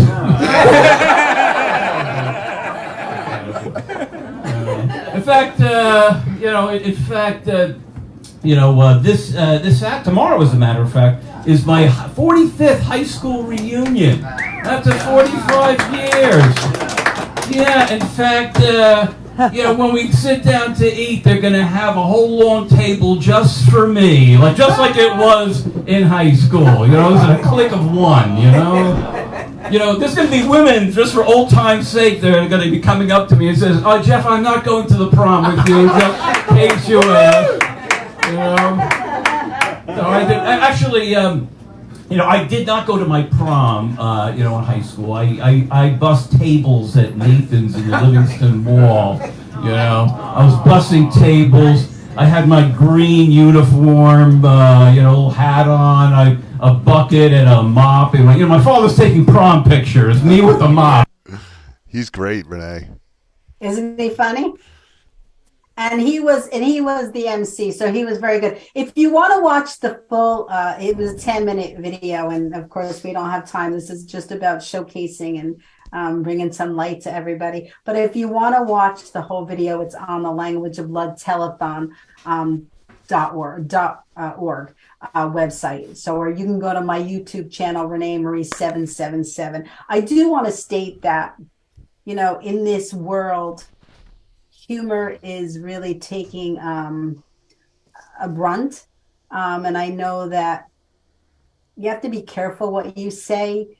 So I just want to let everybody know, we don't justify what he's saying, but it's his humor. And Jeff is a great guy. And knowing who it's coming from, it all is all about the humor. It is all about bringing light and enjoyment to everybody, the way that Bob and I do through his music, and Nate brings through his mime work. It really is a wonderful thing. Ginny, can you do a little press again about the, not your written one, but just asking for donations again, and then we're going to showcase another video. Yeah, sure. My pleasure. Again, one of our mission statements for the Language of Love Telethon is to raise funds to help people with their physical therapy after a stroke and after whatever, 14 or 12 or 16 weeks that medical insurance usually allows. It's not enough time for people to get well, to be able to function. It takes months, sometimes years, to be able to do simple tasks again, and they can be done. There are new therapies. One of the things that Dr. Libin mentioned last year was they're finding that electrical stimulation of the vagus nerves, even with old strokes, is beginning to bring back some function in some people. So, there's a long way to go, but the money is needed to help people, to keep us going, to bring people back to be functioning. So anything you can give us, again, $5, $2, $1. If you got a deep pocket, a lot of dollars. We've never turned down a big donation. If you work for a company that matches donations, talk to them, you make a donation. If they can match it, that would be another amazing help. So please help us along, help your neighbors, help your family, help your friends. Renee, can I add something to that?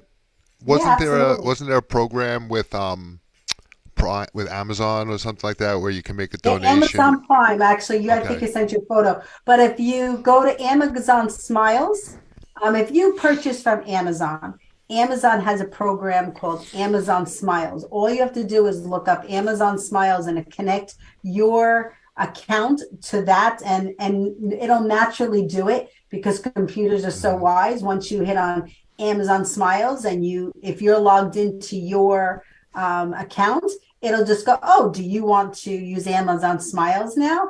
And that doesn't cost the consumer anything, right? It doesn't cost anything. All it does is help our organization. Thank you so much, Jim.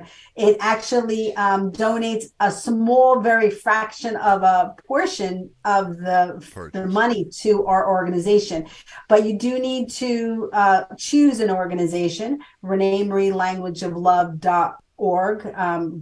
Foundation is our organization. I will say that if you're using Amazon, no matter, you should be helping with something, right? All of us have different challenges in our lives.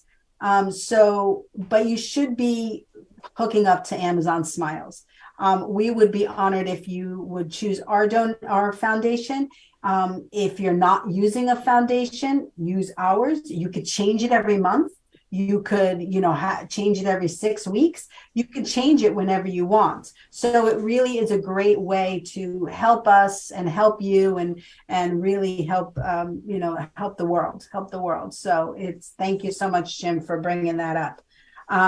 So Nate and Bob, we got another, we actually have a young artist, Zach. He plays the accordion. So we're going to have Jim run that video. And then I want to hear a little bit about some inspirational thoughts on Zach's performance. And actually, he's Papa Joe's grandson. Papa Joe used to play the accordion on our telethon all the time. So go ahead, Jim, play it. And please donate. Please donate.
Here's another one.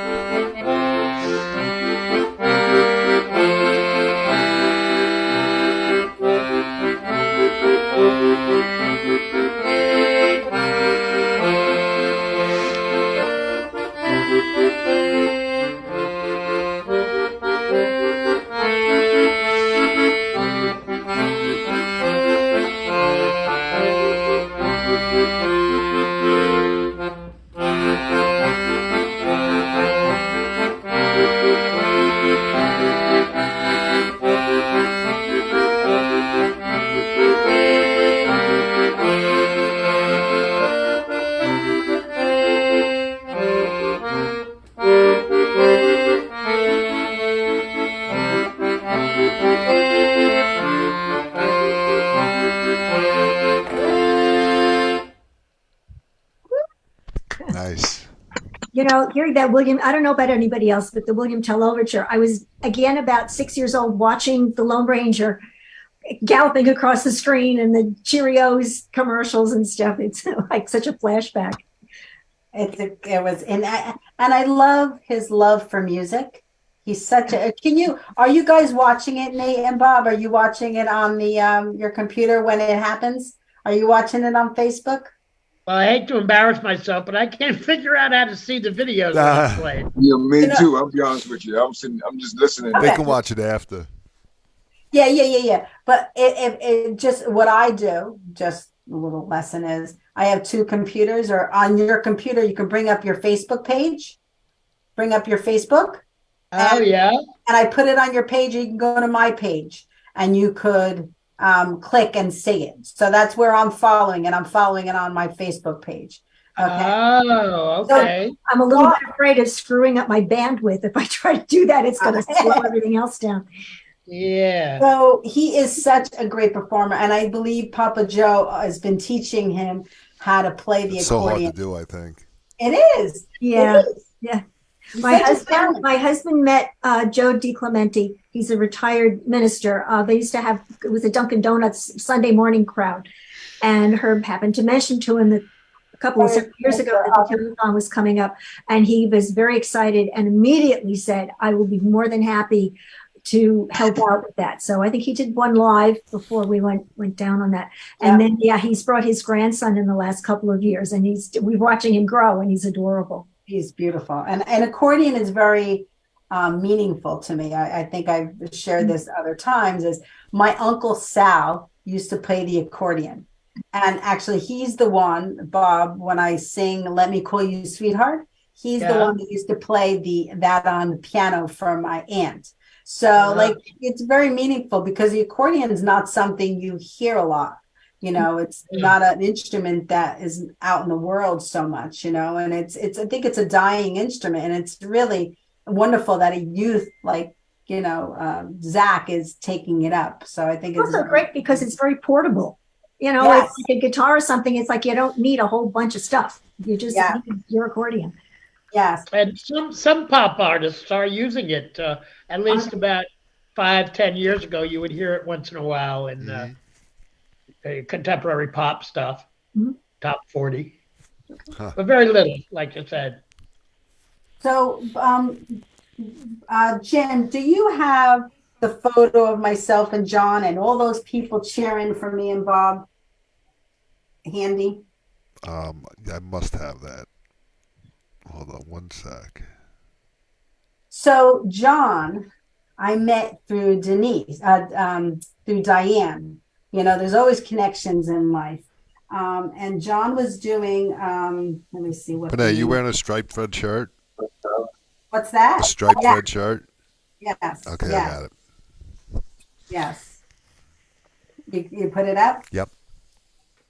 Okay, so this was John and myself. John is such a wonderful individual. Oh my gosh. His energy, I hope you're listening, John. Your energy, your dedication, that's a great word for you. Dedication. The way I watched him facilitate this event that we were invited to. If you want to, Nate and Bob, put him on mute. Put it on mute so we don't hear it. So John ran the second annual Elmwood Park. Hang on. It's okay. It's okay. You guys can listen. I put you on mute. So John ran the second annual Elmwood Park senior event. And there's got to be, John, if you could talk and put it was about 70. John, tell us a little bit about that. And we want to thank you for inviting us to be a part of that because it rocked. It rocked. It was so, and I got to say, you know, because being an executive producer, an executive producer and just functioning and really having done many events, I'm aware of everything when it goes on in an event. And I watched you handle this event with such grace and such gentle care and the way that you handled the stress that day and everything that was coming on was really a gift. And I want to make sure everybody knows it about you, that you handled it wonderfully. And the fact that you don't take any credit for it really makes you a gift. So thank you, John. Can you hear me? Can everybody hear me? Yes, we can hear you. Okay. I let me just introduce myself. My name is John DiMarzio, and I am a board member of the Elmwood Park Board of Health. And I have been, this is my second term, which is a 3-year term. And I was appointed by the mayor in town. And I'm sorry, I do have a dog. Don't worry about it. Who just really doesn't like trucks or noise or wind. And the Board of Health in Elmwood Park is an advisory group of actually it's volunteer board members. We have 6 of us, and we have a paid part-time secretary, and we have a council liaison for the Board of Health. So between, you know, the few of us, we had actually, you know, put on the event. And our first, I was president for 2 years prior, and I had the platform, and I'm like, how am I gonna? What can I do? What can we do to give back to the community and to the people in the town, and just to give back to everybody, you know? And as it turned out, since I had the platform, I also had the experience of taking care of my dad, who for about 10 years, who succumbed to, you know, dementia and some other issues. And I also had an aunt in town that I took care of as well. And, you know, one thing led to another. And I said, okay, you know, there's not really a lot for seniors in town. We have a senior center. We have, you know, everything is basically geared towards kids, you know? So I'm like, well, what can we do? So I thought about the idea about giving back to seniors. Let's do something for seniors. And quite frankly, I'm a senior myself. In Bergen County, we consider seniors 60 plus. So, you know, one thing led to another, and the dream just, you know, went into fruition. And I just like put everything, all the energy out there, and that culminated into a really pretty amazing event. So last year was the first time we had done it. And it was actually held outdoors, so it turned out to be a beautiful day. Well, this year it wasn't the same, but to kind of quickly pivot into the resources that we had, which was indoor event. And I didn't know how to turn it.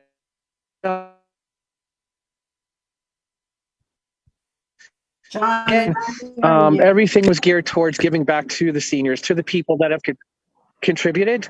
I'm sorry? No, I couldn't hear you for a moment, but go ahead. Can you hear me? Yeah. Okay.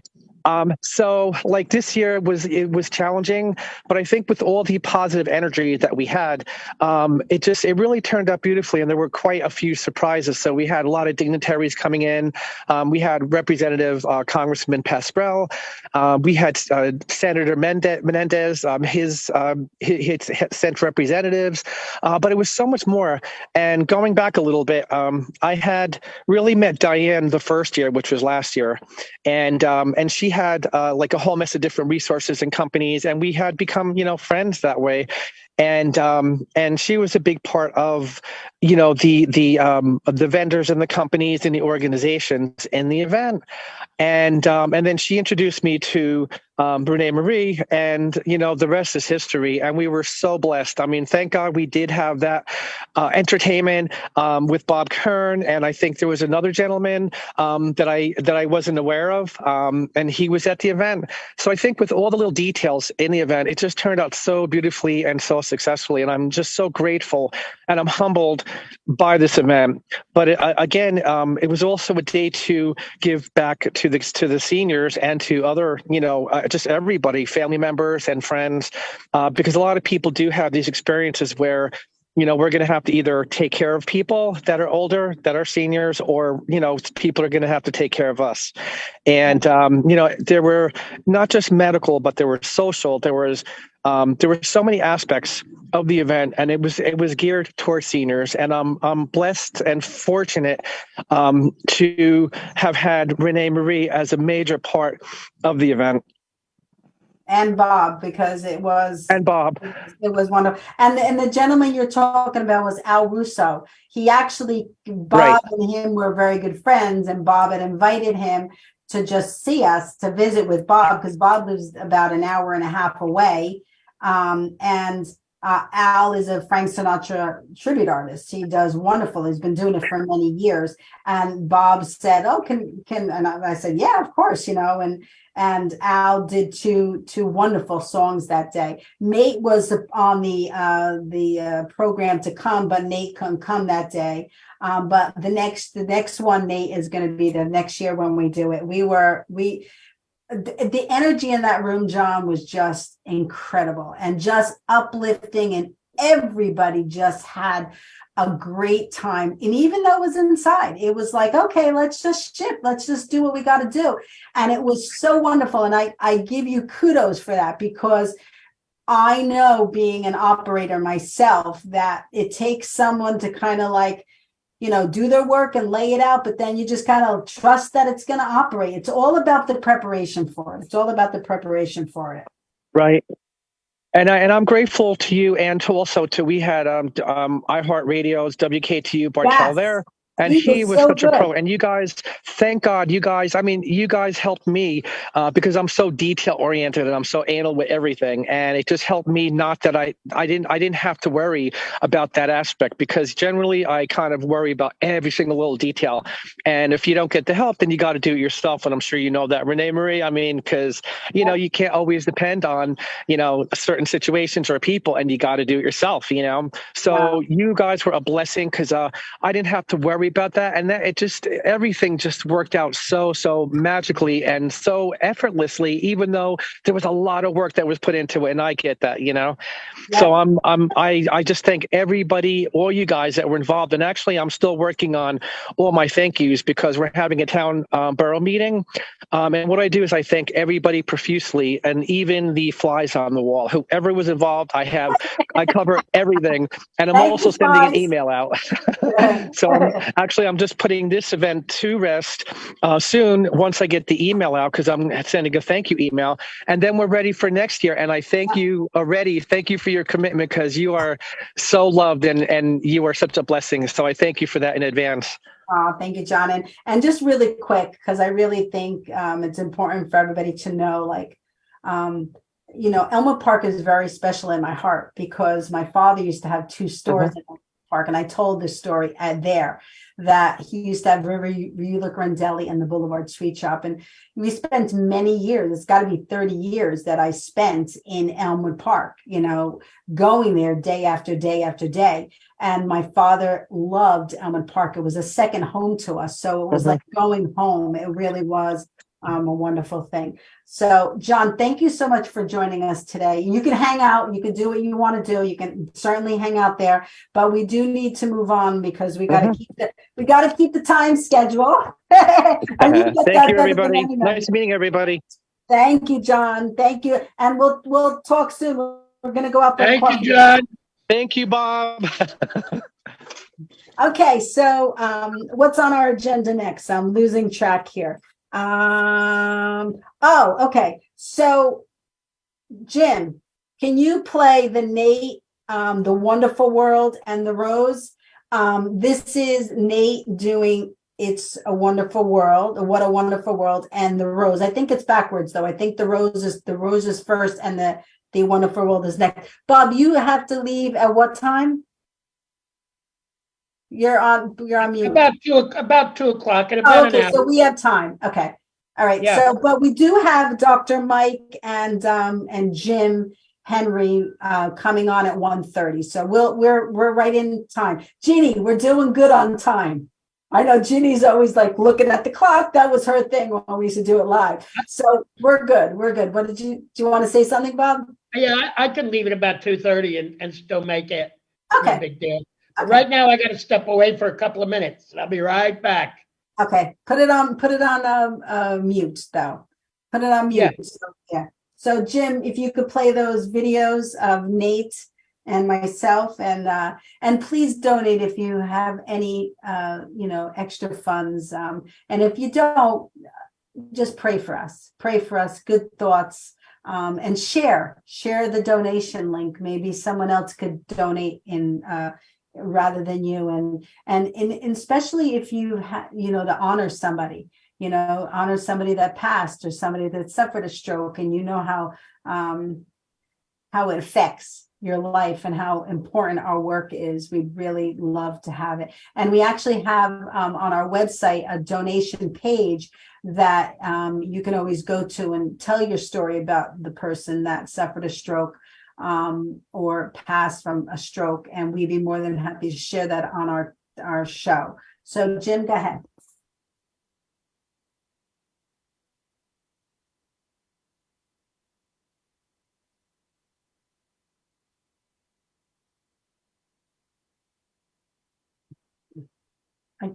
I don't hear it, Jim. Not working.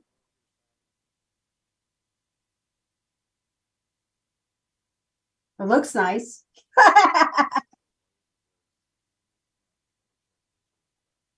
Not working, Jim? It's okay. It's okay. It's okay.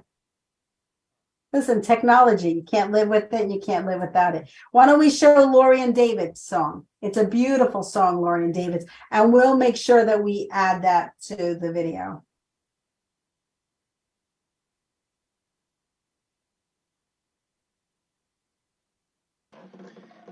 Hi, I'm David Samuel Block. This is Lori Haber. We're Heart's Song, and we're going to perform Steely Dan's song, Any Major Dude Would Tell Ya.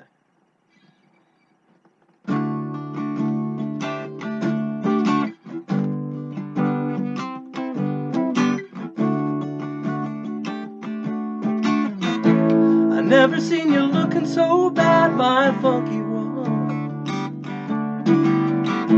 You tell me that your superfine mind has come undone.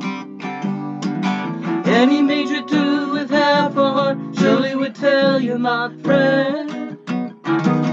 Any mountain world that breaks apart falls together again. When the demon is at your door, in the morning it won't be there no more.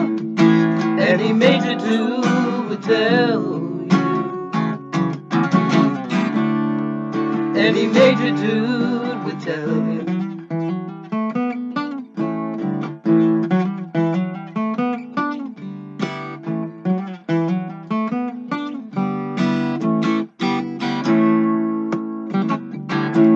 Have you ever seen a squawk's tears? Well, look at mine. The people on the street have all seen better times. Any major dude with half a heart surely would tell you, my friend. Any mountain world that breaks apart falls together again. When the demon is at your door, in the morning it won't be there no more. Any major dude would tell you. Any major dude would tell you.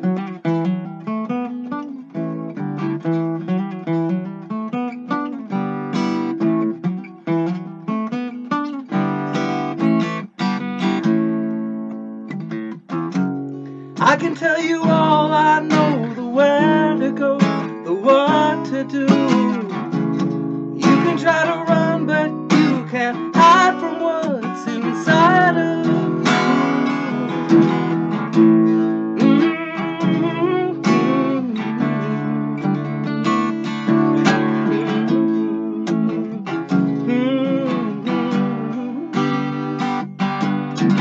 Any major dude with half a heart surely would tell you, my friend. Any mountain world that breaks apart falls together again. When the demon is at your door, in the morning it won't be there no more. Any major dude would tell you. Any major dude would tell you. Any major dude will tell you.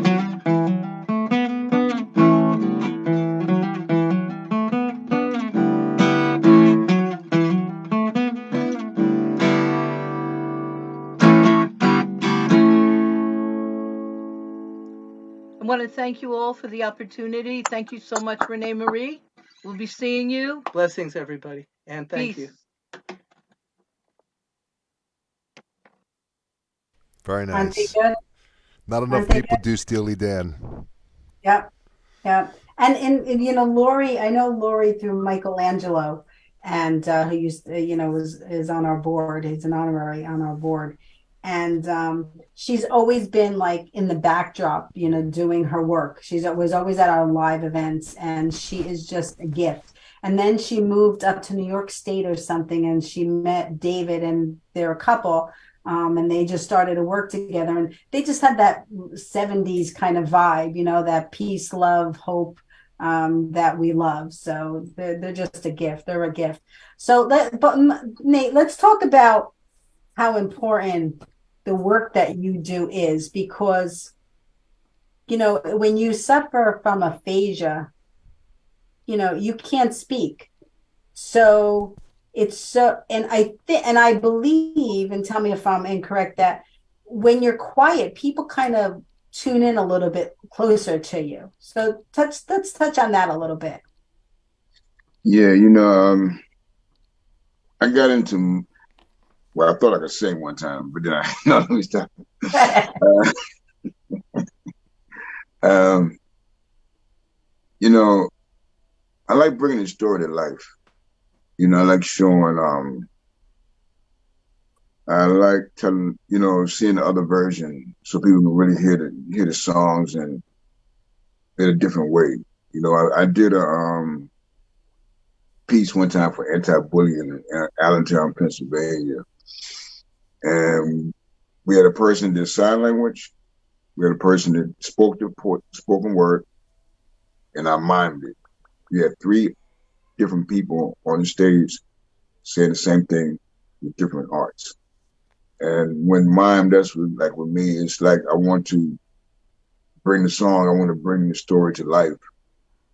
For though maybe somebody, for where I see it, I like to bring it to life and express the song. We all got memory down. We go down memory lanes, and like even they're singing in the rain.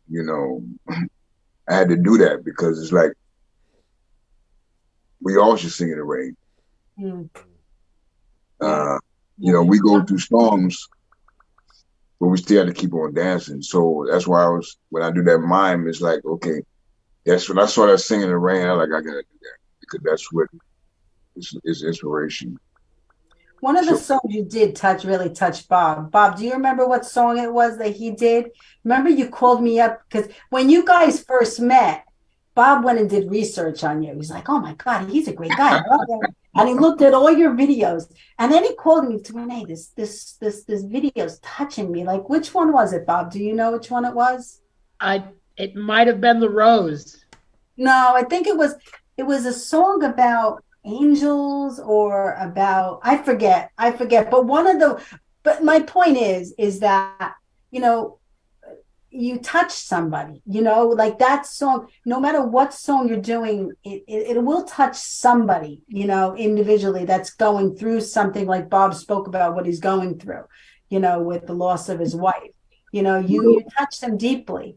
You know what I was doing? I would do a lot of events with Chris Rock family. They got an organization called U Rock Production out there in Brooklyn, and I did. I had bought the CD, "Pray for Me." I mean, I bought the CD, Kirk Franklin, because I wanted to do the song. So you want to be happy, you know what I mean? And I would listen to the CD, and I heard a song that said, "Pray for Me," and I know somebody prayed for me to get me out where I was That's at. beautiful. So, you know, and so I had to do that. So I went from rag to riches in a performance. I was raggedy in the beginning. When once people prayed, I switched and I went into the top hat and the whole shebang. And I see all this say this that night when I was performing for Chris Rock family.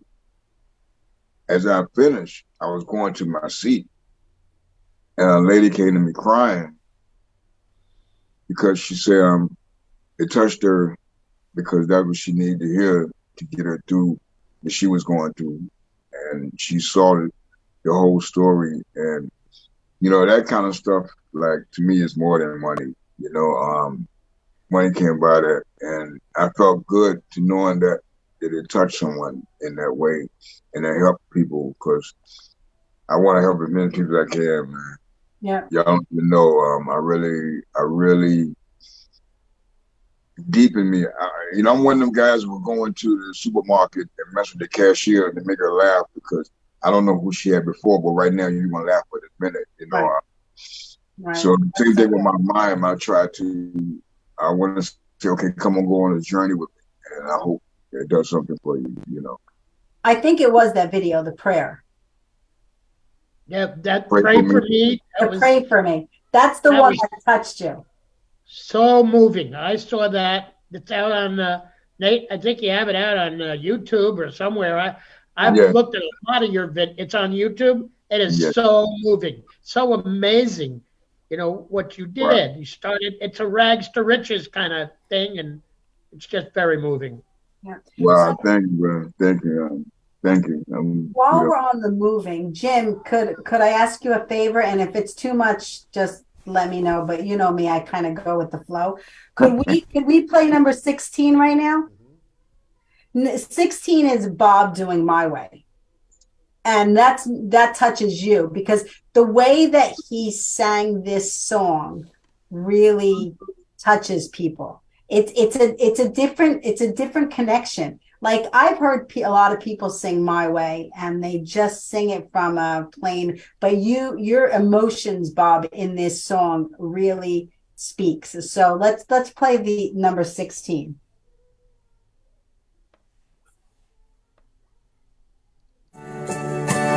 Now the end is near,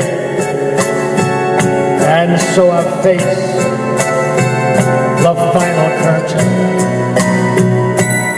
And friend, I'll say it clear, I'll state my case, of which I'm certain. I've lived a life that's full. I've traveled each and every highway and more, much more than this. I did it my way. Regrets,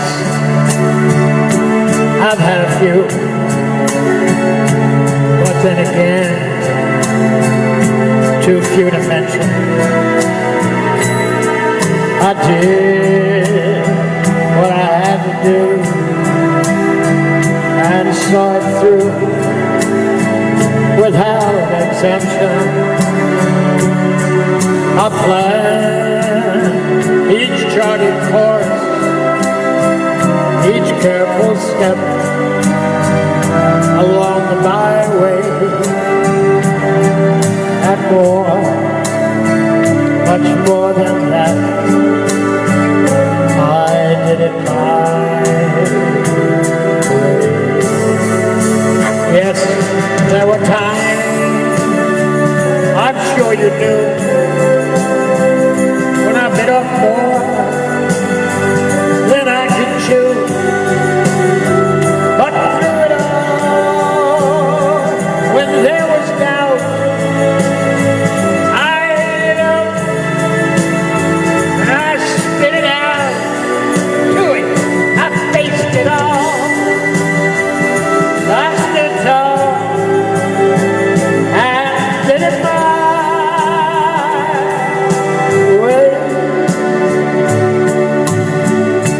love, I've laughed and cried, I've had my share,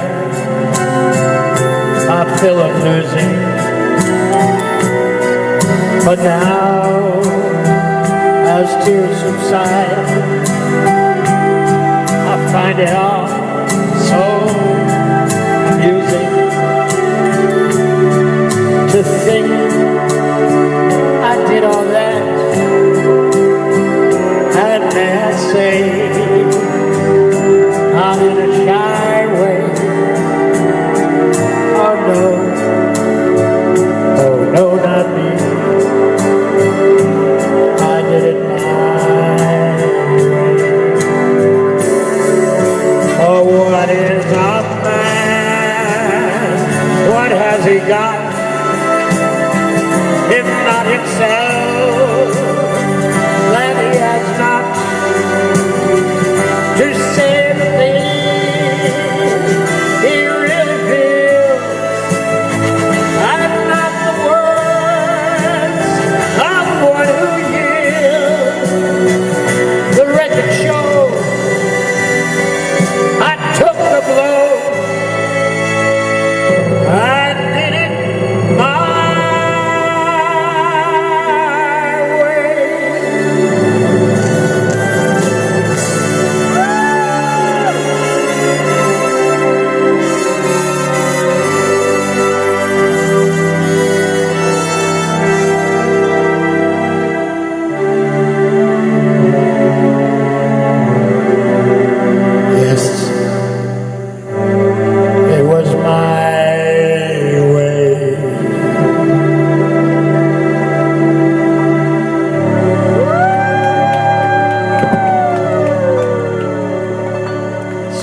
gets me. And you know what, Bob?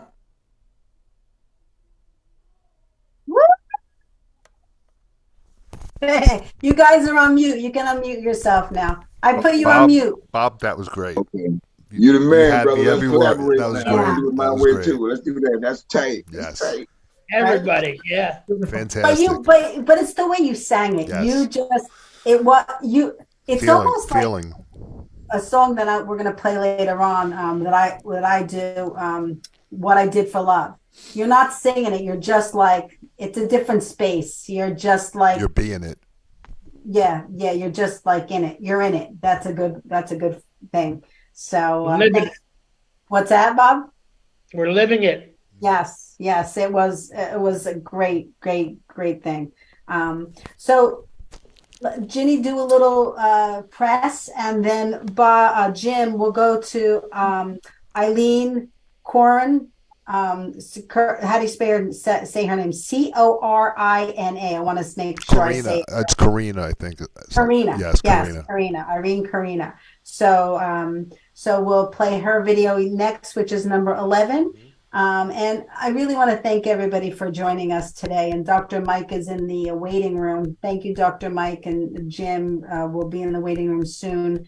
And just thank you to everybody for believing in us and supporting us and viewing us and listening to us, and it really is a gift. And thank you to everybody that's on the panel today. So Ginny, go ahead, and then we'll roll into Jim playing Irene's song video. Renee, you're running the video? Nope, you're doing your press first. Oh, okay. Not yours. Yours is going to come in a little bit. We had yours at number 18, but Jim couldn't upload it today, so I texted. I said, "Can you do it live?" Okay. Oh, I didn't know that's what you wanted. You know what? Give me a minute and let me find. No, it doesn't matter. We can go right into Irene's thing, and you can do it when we come back. Go ahead, Jim. We don't.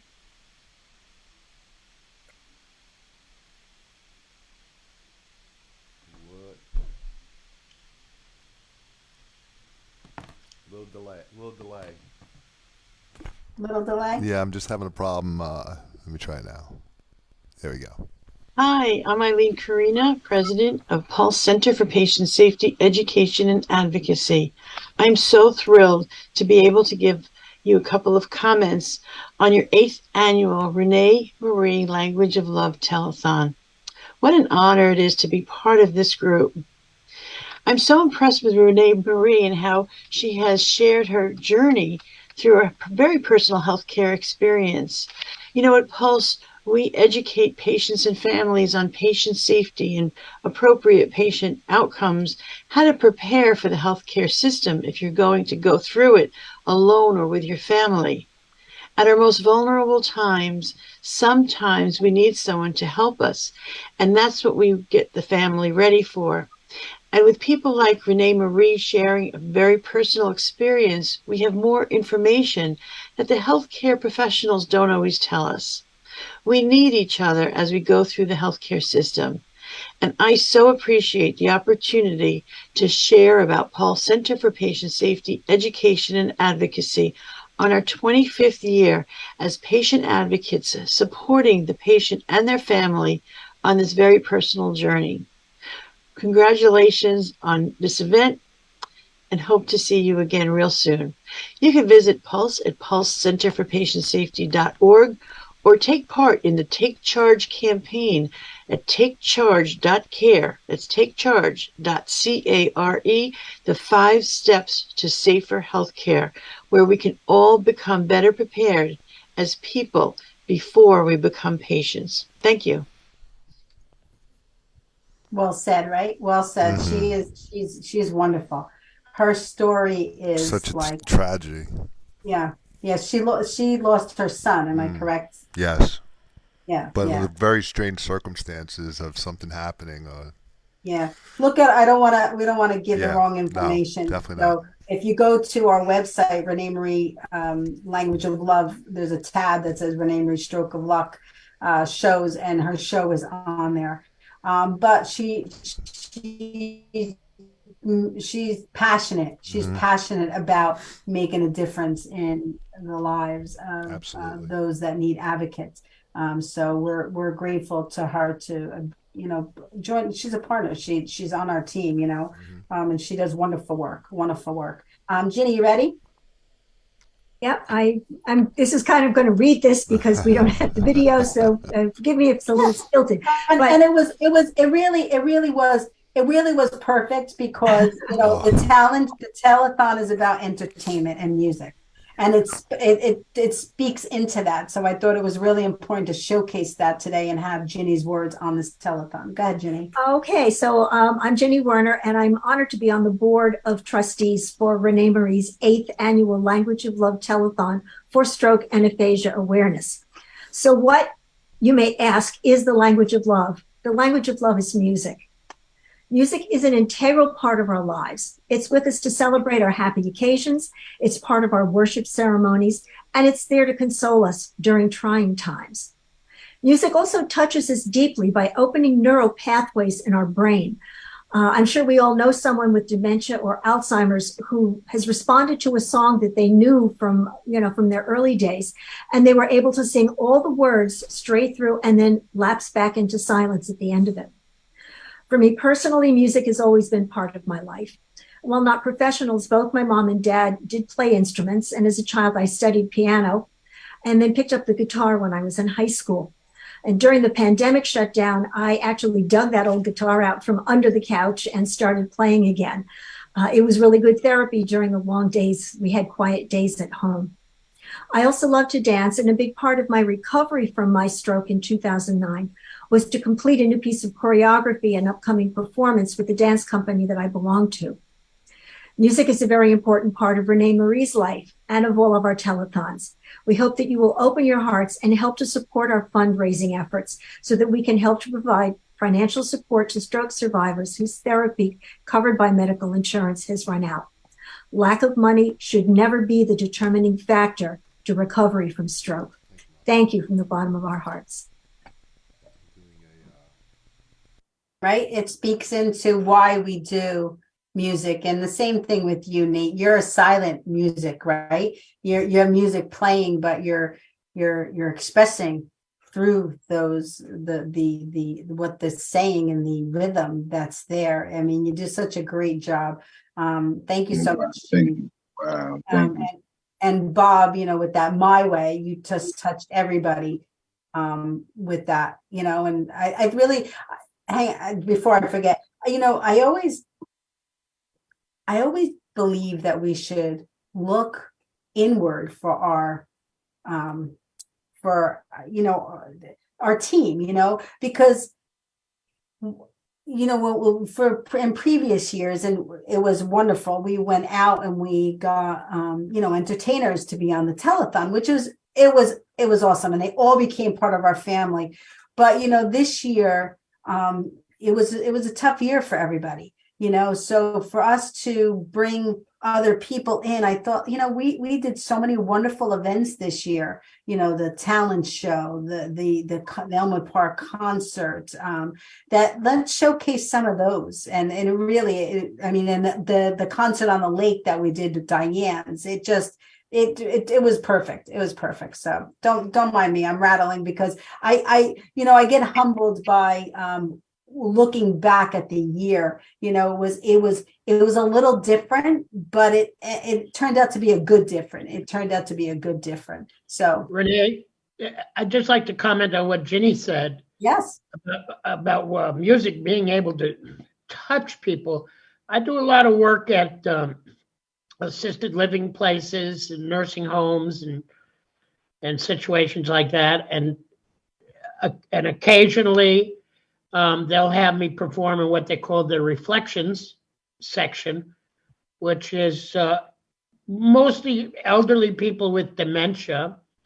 And I've also performed for Family Day at places where there are people of all ages with cerebral palsy, or they're on gurneys or something like that.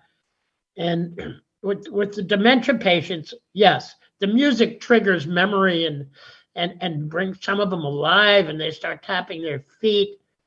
And the places where the people they aren't ambulatory, they're like in really bad shape, but there's a response, and you can see in their eyes, and I don't think it's my imagination, that something's getting through. It's a wonderful thing. Yeah. Music soothes the savage beast and a lot more. Yeah.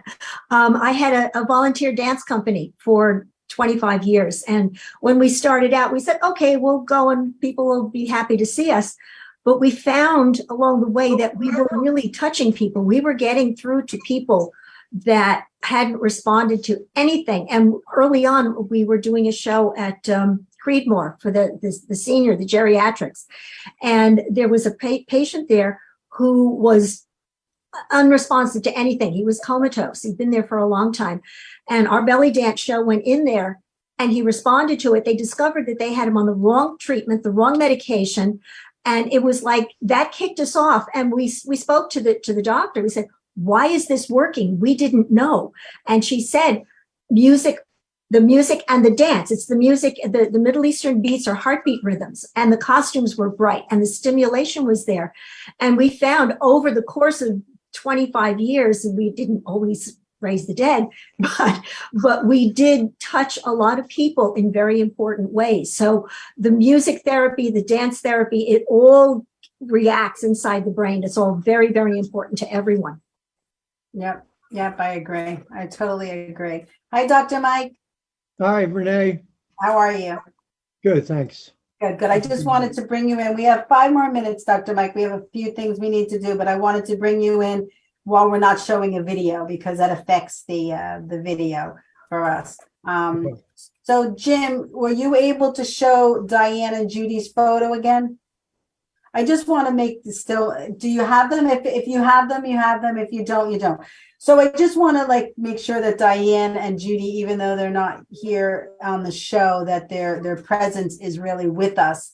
And just let me know after the slides and thing. And Judy, once again, we could not do anything without Judy. In Long Island, she really does her work. She persists, and I've learned you have to persist. You have to keep going. And Dr. Mike will attest to this about Judy, and everybody else will as well, that Judy she's dynamic. She just goes and she gets, and thank you, Jim. I see Judy's photo. She Patty Foster, who you will see. Where's Patty's video? We should be playing Patty. Do we have Patty's video, Jim? Let me take a look. We should have Patty's video. I don't have a video called Patty. Oh my gosh, it's so good. Don't have one called Patty. Oh, anyway, so she called her Detective Marlowe because Judy just she gets it. She gets it. So I just want to make sure Judy knows that we're thinking about. I got them both up. I put them both up. Oh, you put them both up. Okay. And Diane is the New Jersey based. She just came on this year. She's a part of our board. And of course, Jim is now a part of our board. I'm not sure if that was since last year. Yep, it is. And Marlon is a part of our foundation as well. And Diane's a part of our foundation. And we're really growing and really doing our work. We definitely are. Oh, Jim, that's Dr. Jim, not Dr. Jim, Jim Henry. Please send me the ID so I can. Okay. So let's show a video so that I could just send something to Jim. I got Nicole coming up. Yeah, let's show Nicole, and then we'll hold off for Al until after. Okay. Great. Here we go. All right. So I'm going to plug off for 1 second so I can send it to Jim.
was really amazing.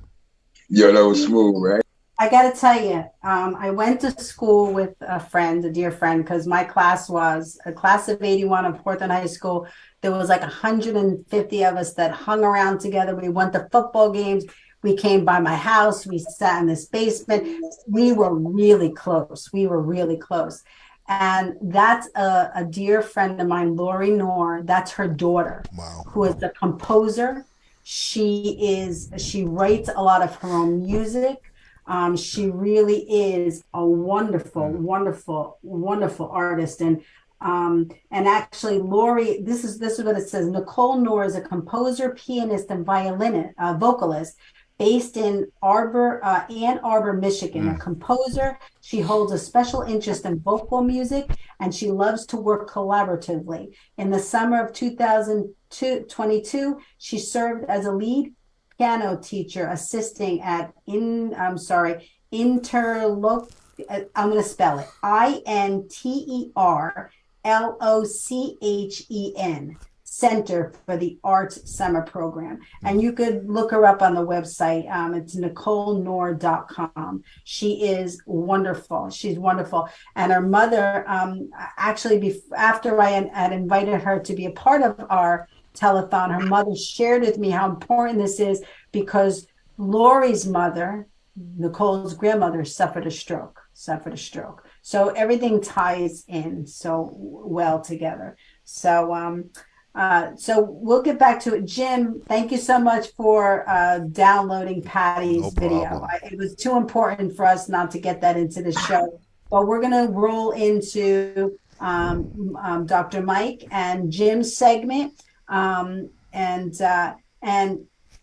Dr. Mike, before we begin with you, because you're one of our families, I want to just let Jim talk a little bit about his health, because we did a prayer prayer show. I guess it was about a year ago. Yes, it was about a year ago that we did it. And it's been a challenge for Jim, and we really want to hear how he's doing. You look wonderful, Jim. So welcome to the show. Welcome to both of you. Welcome to Dr. Mike and Jim to the show.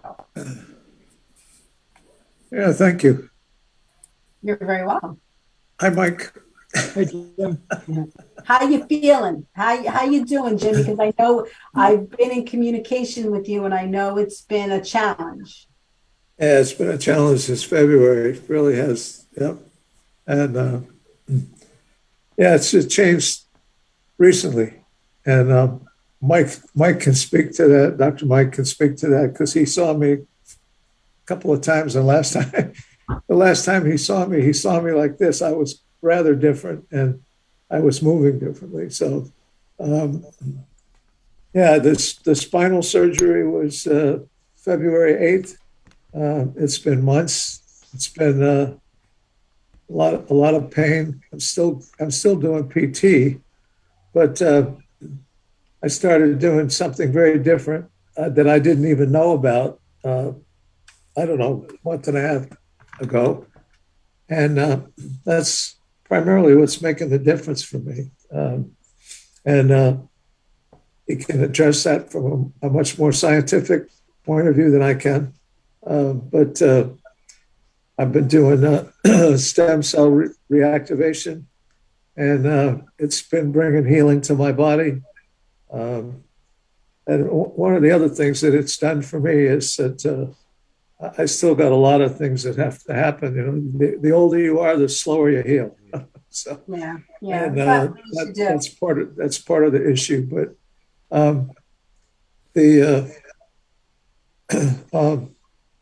thing that happened first was I just started to get some energy back, and then I started to be free from some of the pain. And once I got free from some of the pain, and other things began to happen. One of the things that impacted me more than anything else from the surgery, whatever you want to call it,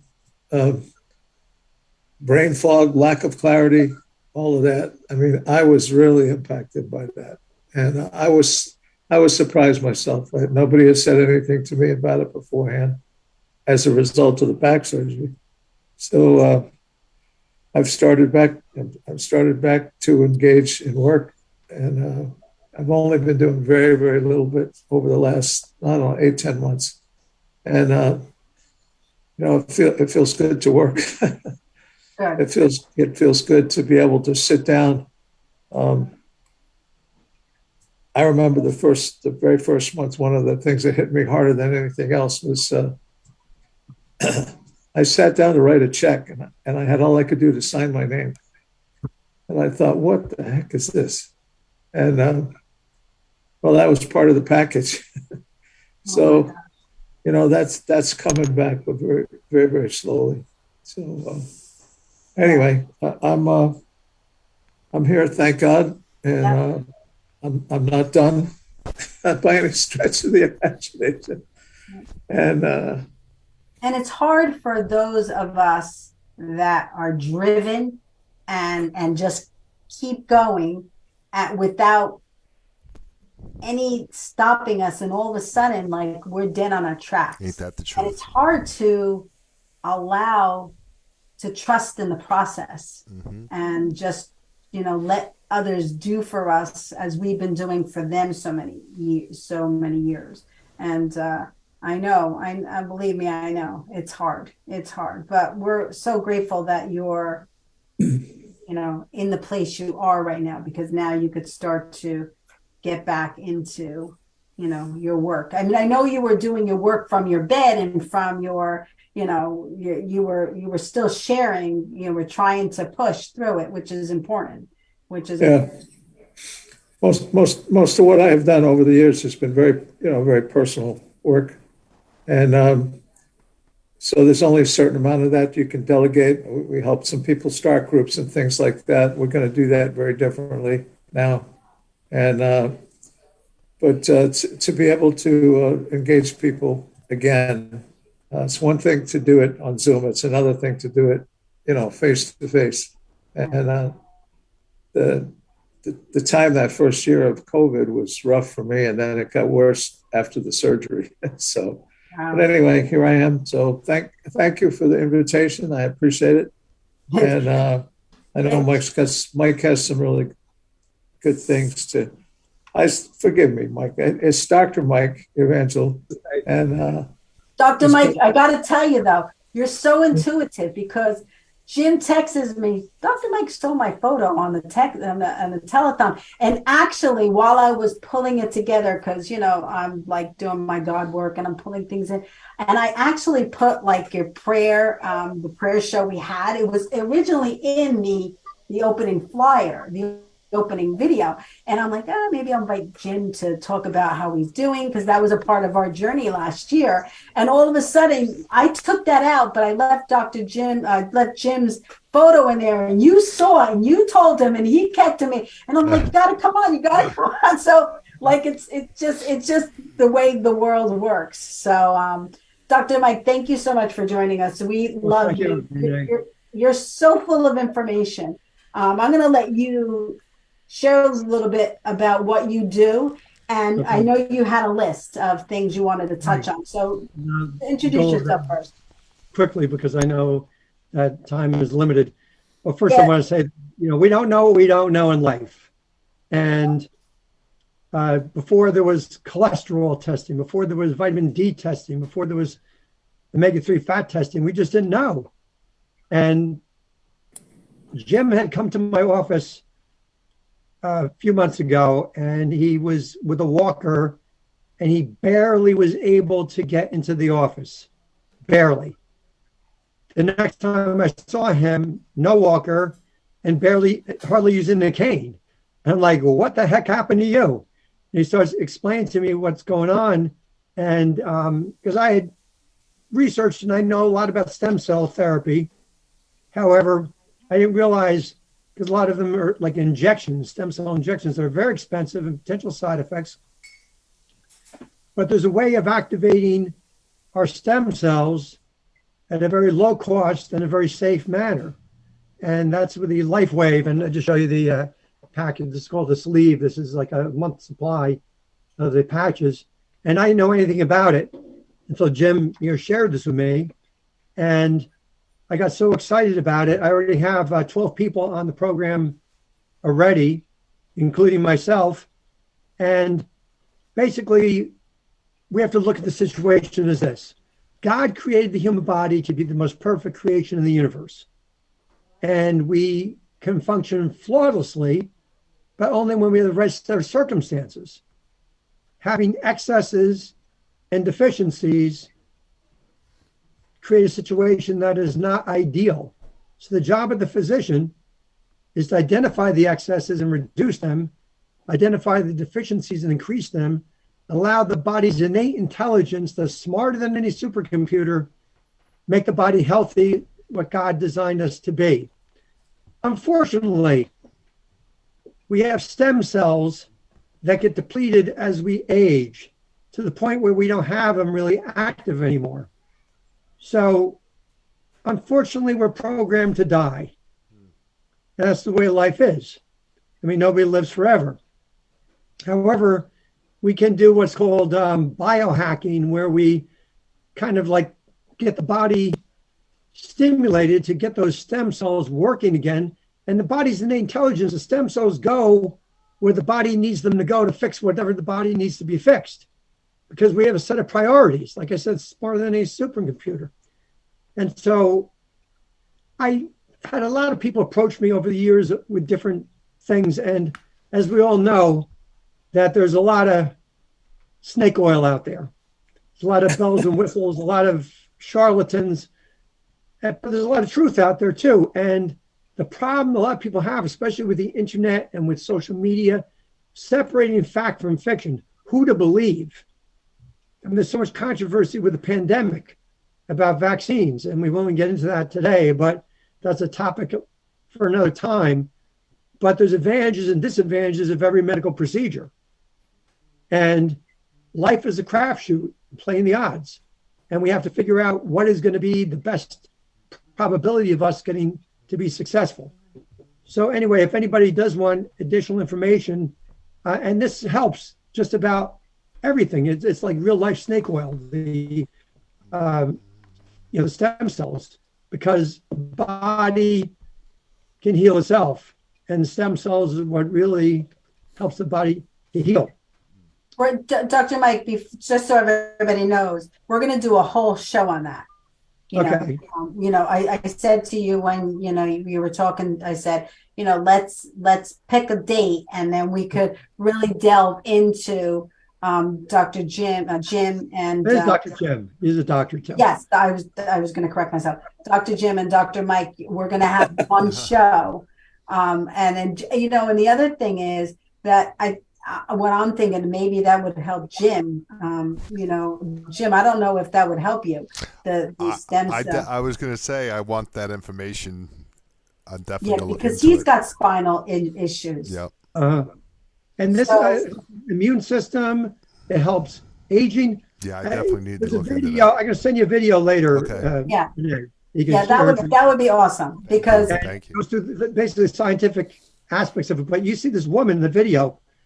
I mean, she turned, it's like unbelievable. In less than a year, 355 days, the picture, right. She looks like she's 25 years younger. Wow. I mean, besides, healing the body, I mean, a lot of people cosmetically, they want to look better because it helps the collagen, it helps the elastin, it helps the body heal. Wow. It's incredible.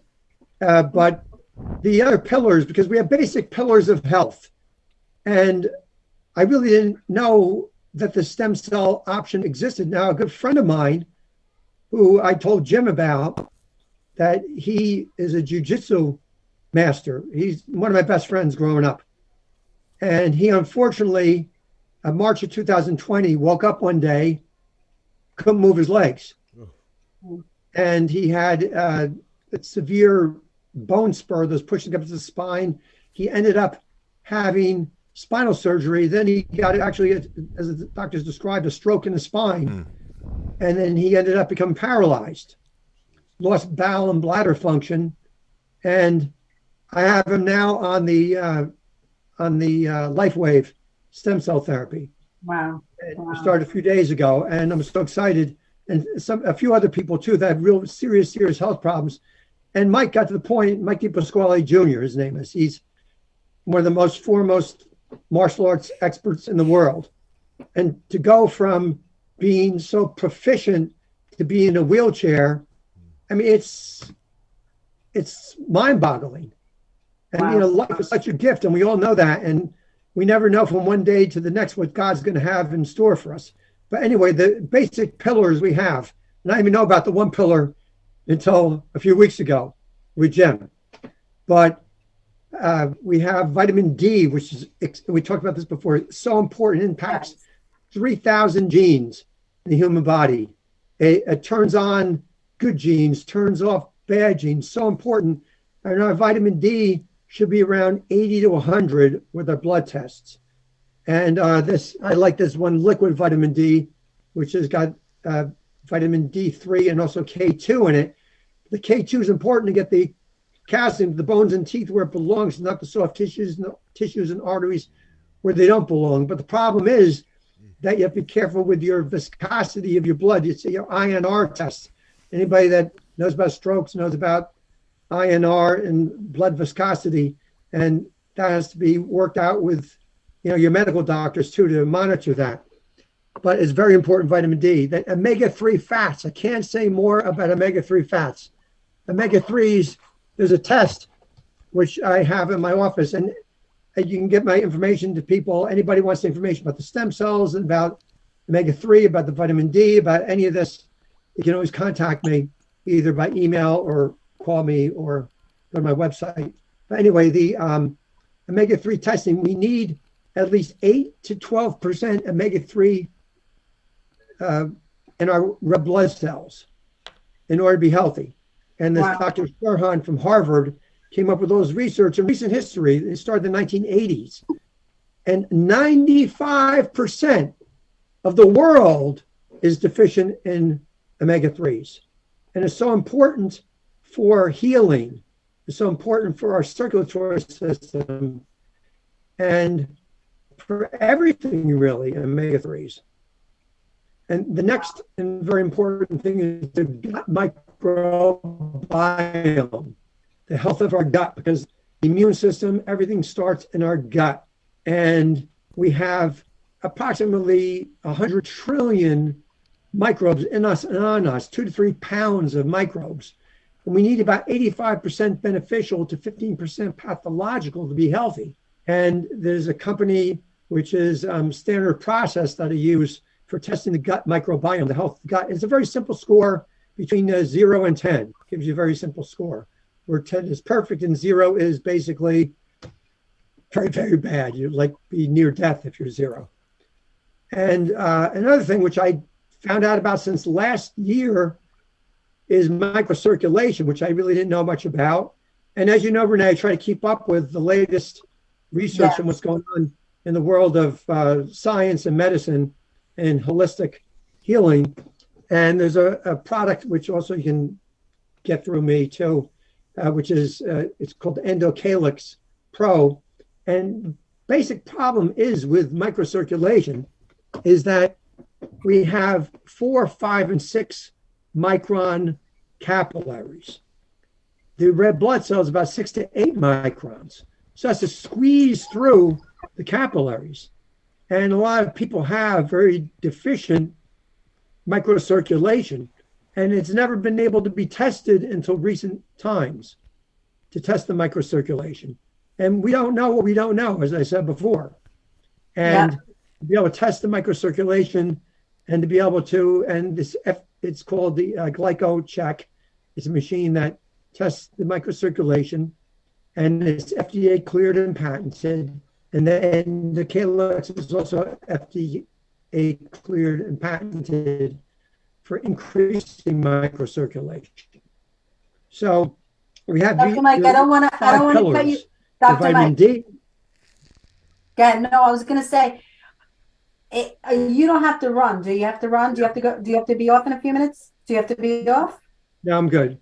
Okay. And Dr. Jim, you don't have to go. I want to show, want to keep in tune. I just want to show a video, and then we can come back and pick it up for a few minutes, Dr. Mike. Okay. Okay. You You can do your recap. Yes, you can do your recap. Very good. I just want to keep on track Number 13, let's do Al Russo's Summer Winds from the event that we had in Elmwood Park on October 1st.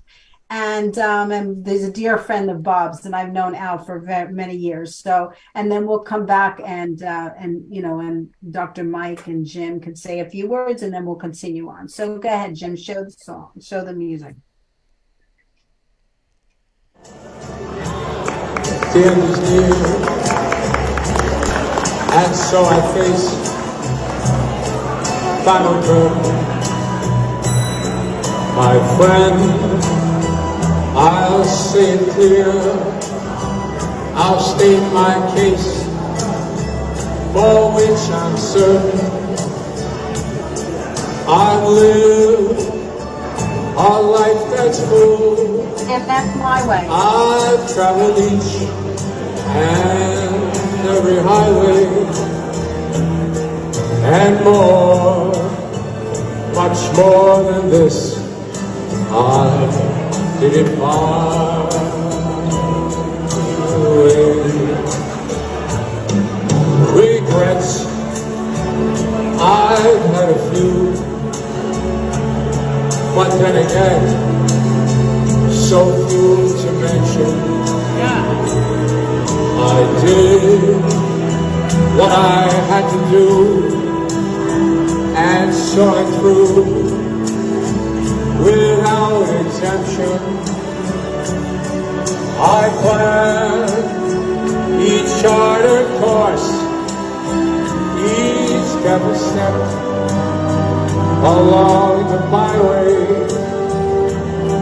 and more, much more than this, I did it my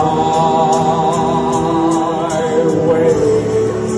Yes, there were times, I'm sure you knew, when I did all, more than I could chew. But through it all, when there was doubt, I ate it up and spit it out. I faced it all as I still told, and did it my way. I've loved, I've laughed and cried, I've had my fill, my share of losing, and now, as tears subside, I find it all so amusing to think I did all that, and may I say, not in a shy way. Oh no, not me. I did it my way. For what is a man? What has he got?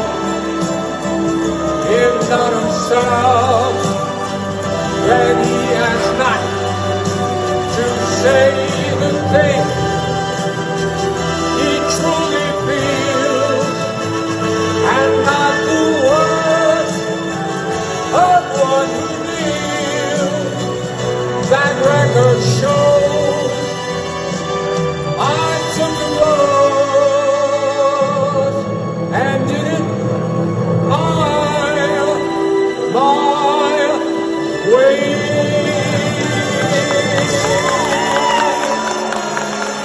Thank you very much. Thank you. Thank you so much. Thank you very much.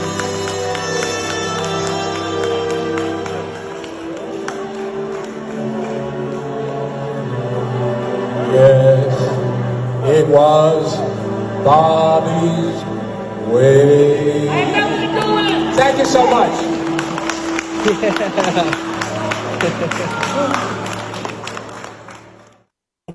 I think, am I on, Jim?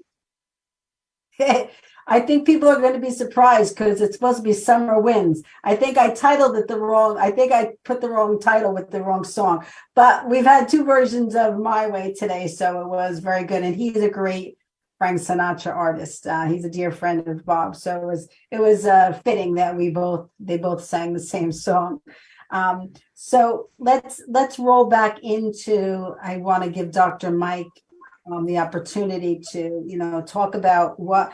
Give a little blurb about what our show is going to be on. I know you want to have a recap on that. And Dr. Mike, you always have so much information. And you're right. You always are ahead of the game. You're always into looking for different things. And what I love about you is you don't only go in one direction. You look at the universal thing. You look at the holistic, and you look at the trials and the different stuff they're having. What was that doctor we had on our show? I'm drawing a blank because I'm got too much on my brain.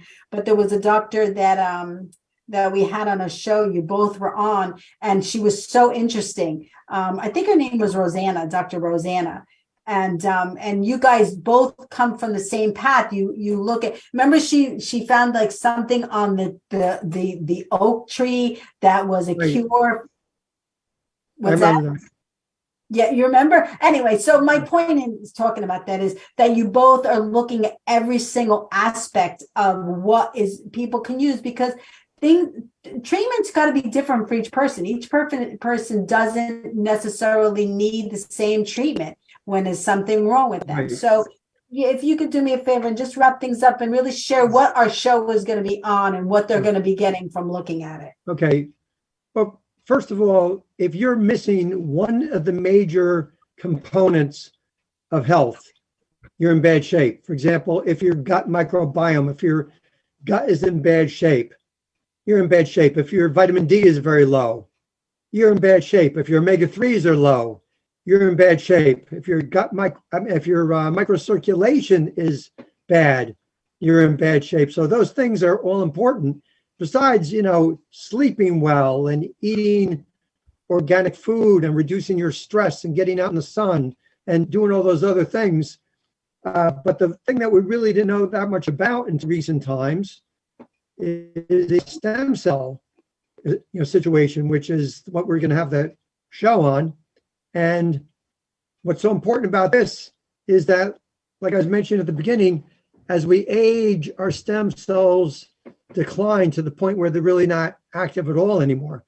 So if we can jumpstart them to do what they need to do, and that's to heal. And the amazing thing about it, like I was mentioning before, is the stem cells go and they do what they need to do because the body's innate intelligence sends them to the priorities to fix what needs to be fixed. And then, your body goes through the different priorities, and then, like oxygen is the thing that we need the most, more than water, more than food, more than sleep.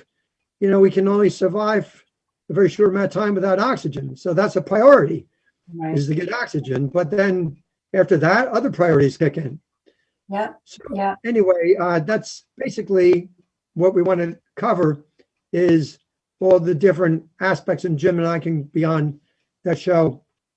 And absolutely. Talk more about his experience. Plus, by then I'll be able to talk about the number of patients that I have that are on this. And just to let people know what the cost is, it's relatively inexpensive. It's about $100 a month, which is not that much. I mean, I spend personally myself, I was showing one of my patients yesterday all the supplements I take, and I spend over $800 a month on supplements myself. Right. But, she said to me, what would you do? What was the one thing you could do without? It's like, not like one thing I can do without. It's like different things are for different purposes. Yeah. And, we invest in ourselves and to try to, create a situation where we have the best odds and chances of being healthy. And that's what, this is all about. Yep. And listen, we always believe we're on this show. We're just providing information for everybody. And it's, it's up to them to do their research on, or contact you directly or contact Dr. Jim, so that they can do their research for themselves and make, a decision on their personal health journey. But we can't wait to have you on our show, Dr. Mike, you and Thank Dr. you. Jim. During the song, I emailed you.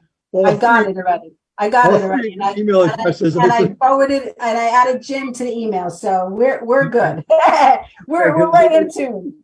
And you got to see that video. It's about 38-minute video. It's like, when I saw that, it was like mind-boggling. It's unbelievable as far as the science behind it. Yeah, it's always wonderful to have both of you. You're more than welcome to hang out, but we do need to move on so that we stay. Okay. We're right on time today, Ginny, though. I don't want to get anybody too nervous. We have an hour to go, but we're good. Remember, I think it was it was like 2 years ago when we did the COVID thing and the first time here, and we went through it. I'm like, yes, we made it through the first hour. But it was good. It was good. So before I leave, just want to say, if anybody wants in contact with me, I'm in Paramus, New Jersey. My phone number is area code 201-447-3800. And my email address is drevangel, my last name, @yahoo.com. I don't tell people, just remember, it's like TV evangelist without the ist. Yeah. Okay. And more than happy to share any information or, get the test for you to get tested for all those things. The vitamin D can get tested anywhere. Yeah. But you make it 3 tests, and the microbiome and the information, the microcirculation and the stem cells. Okay. Yeah, thank you, And Dr. Mike. I do have other things I have to do today, though. I'm sorry, I'm going to have to sign off. No, that's okay. That's okay. But thank you for taking the time today. I know it's smack in the middle of the day, but we always want you to be a part of our telethon. And the same with you, Dr. Jim. You're more than welcome to hang out, but you want to say a few words before you go? No? You're on mute, Dr. Jim. What's that? I did that to get rid of the background noise. So just one thing. There's a lot of different examples, and there are situations that some people have an absolutely immediate response with the patch. It's in the first day. I did. And then it's progressive because it does what Mike talked about. And that was it goes from the most urgent place and then works its way through your body, the activity. But the thing that really shocked me was because I've worked with a lot of people with Parkinson's, and I saw a video testimony of a 95-year-old man, and somebody close to him put a patch on this guy, and 5 days later, they did a video with him, and all the tremors were gone. And they said, "What happened to you?" He said, "It was the patch." 5 days, and so it's really quite remarkable. But the most remarkable thing is what this does is it stimulates your body. It's non-transdermal, so it nothing goes into your body, and it stimulates your body to do what God intended it to do. That's the thing that we both like about it, and I love about that. So it's really quite amazing. I'll look forward to doing that show with Dr. Mike. It'll be a lot of fun. Yep, we'll do a whole show. Just one other thing is with the patches. You get 30 patches for the month. It's 12 hours on, 12 hours off each patch. You discard it after 12 hours, and then your body has 12 hours of rest, and then you put the next patch on. That's how it works. Wow, it's amazing. So I can't wait to have you both on our show. Judy will be getting in touch with you in a week or so to book you guys. Excellent. So thank you so much. And Dr. Jim, it's wonderful to see you because I was worried. It's Thank nice. you, Doctor. It's nice to be seen. Yes. I'll see you guys later. Everything happens for a reason. Yes. And, we're led down different paths. Sometimes we don't know the reason why, and then sometimes we do. Yeah. Thank you so much, everybody. Nice seeing you. Thank you, guys. Mr. Henry. Guys, I'm going to have to hop off.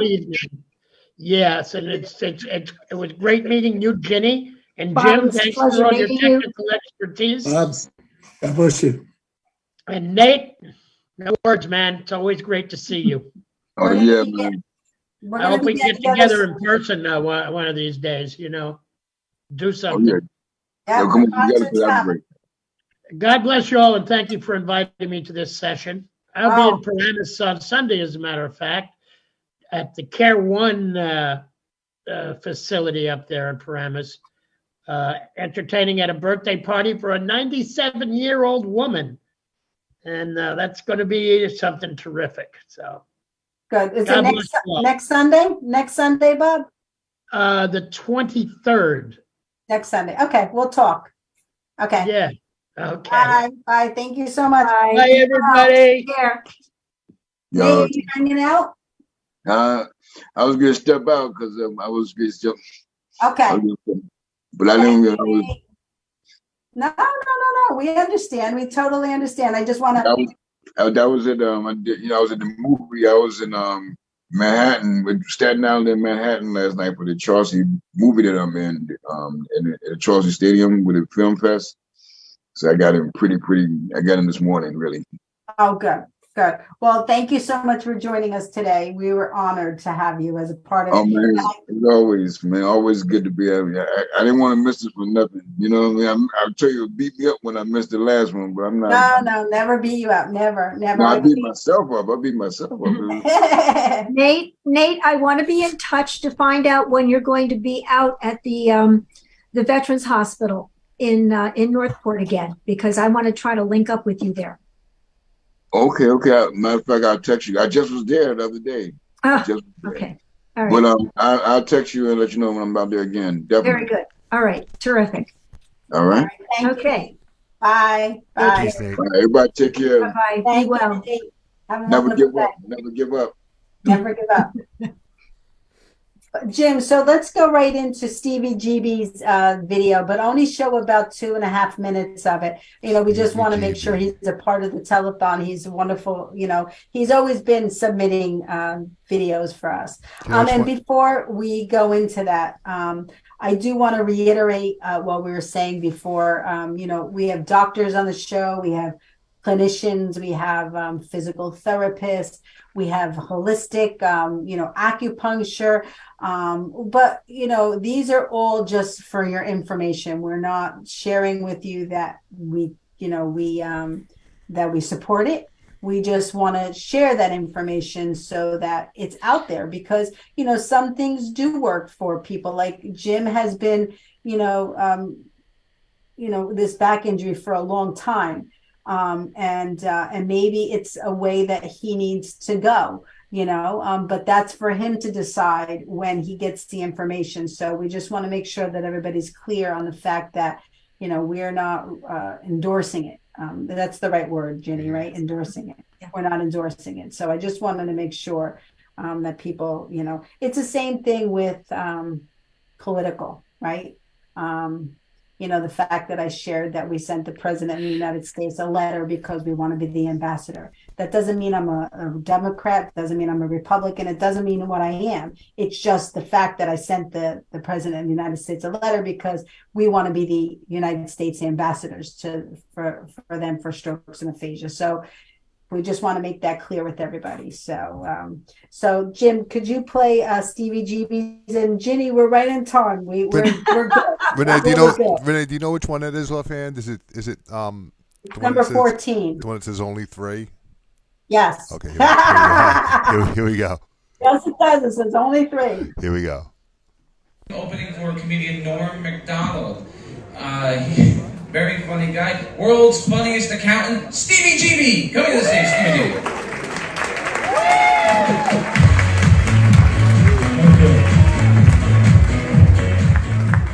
It's true, I'm an accountant. I know you're surprised. I know you look at me, you think construction worker. I get that a lot. It's all right, this doesn't work out. I got a future in film. Harry Potter, The Golden Years. I'm thinking of searching the Sorcerer's Kidney Stone by the time they're ready for me. It's good to be here. It's good to be back in Theater 3. Everybody's talking about COVID like it's all negative, right? But I found some positive sides to COVID, right? It gets you out of shit, right? Did you ever use COVID to get out of trouble, to get out of seeing people, right? I've done that. It works. I had COVID 17 times last year. And it's always like this. It's like, oh yeah, I can't come over now. Yeah, I tested positive, yeah. But listen, tell everybody Happy Thanksgiving. Oh yeah, and Merry Christmas and Happy New Year, too. Yeah, I got long COVID.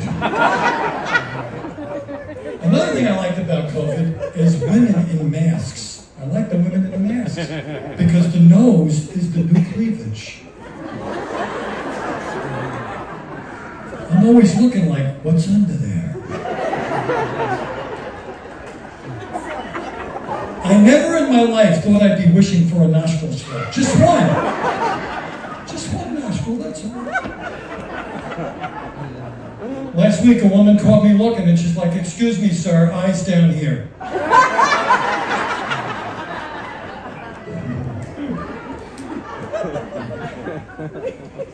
I was locked down too, like everybody else, with my wife, home with my wife every day. That was horrible. It's a nightmare. She thought I was handy all of a sudden, like I developed skills. She's like, "Oh, good, you're home. You can fix that wall. You can paint that." I couldn't do shit before. What makes you think I can do it now? I have no skills. I don't know anything about tools. For years, I thought Paul P. Hammer was MC Hammer's brother. I don't know. Somebody asks me for a Phillips screwdriver, I'm giving them a drink with vodka and milk and magnesia. I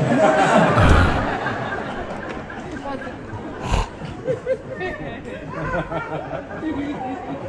It's dangerous being home all the time. I watch way too much daytime television. Don't get into that trap. Watching too much daytime television. Yeah, I discovered I have mesothelioma.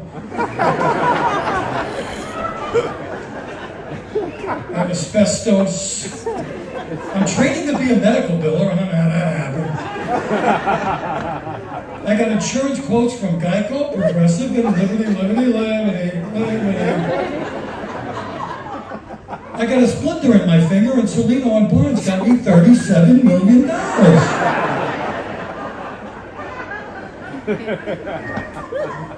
Oh, and in the case of Shanika Malia Jackson, I am the father.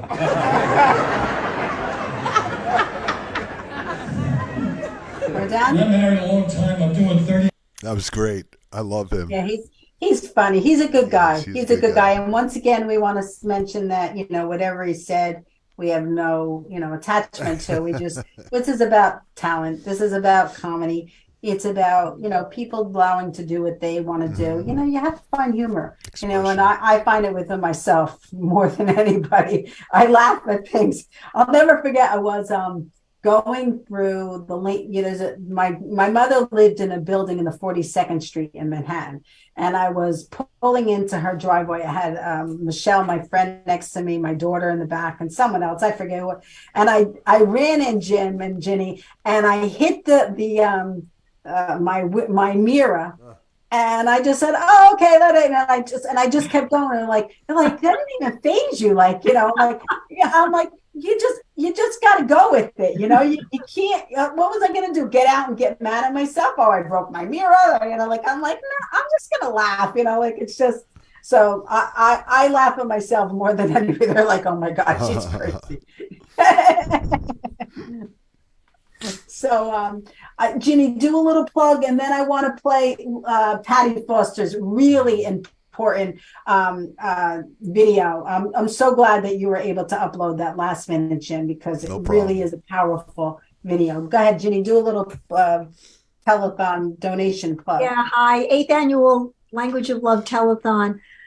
We've been doing this for a while now, and we've gotten better every year. We've had to morph into a different mode because of the pandemic, but it's been working for us. And so again, we are asking you to help us out, help the foundation, help the amazing work that Renee has been doing. And what we're trying to do is to help people, help with their recovery, every dollar helps. Please, I know it's hard. It's a hard year. It's every time you go to the supermarket, it's like a shock to see what's going on, or you go to put gas in the car.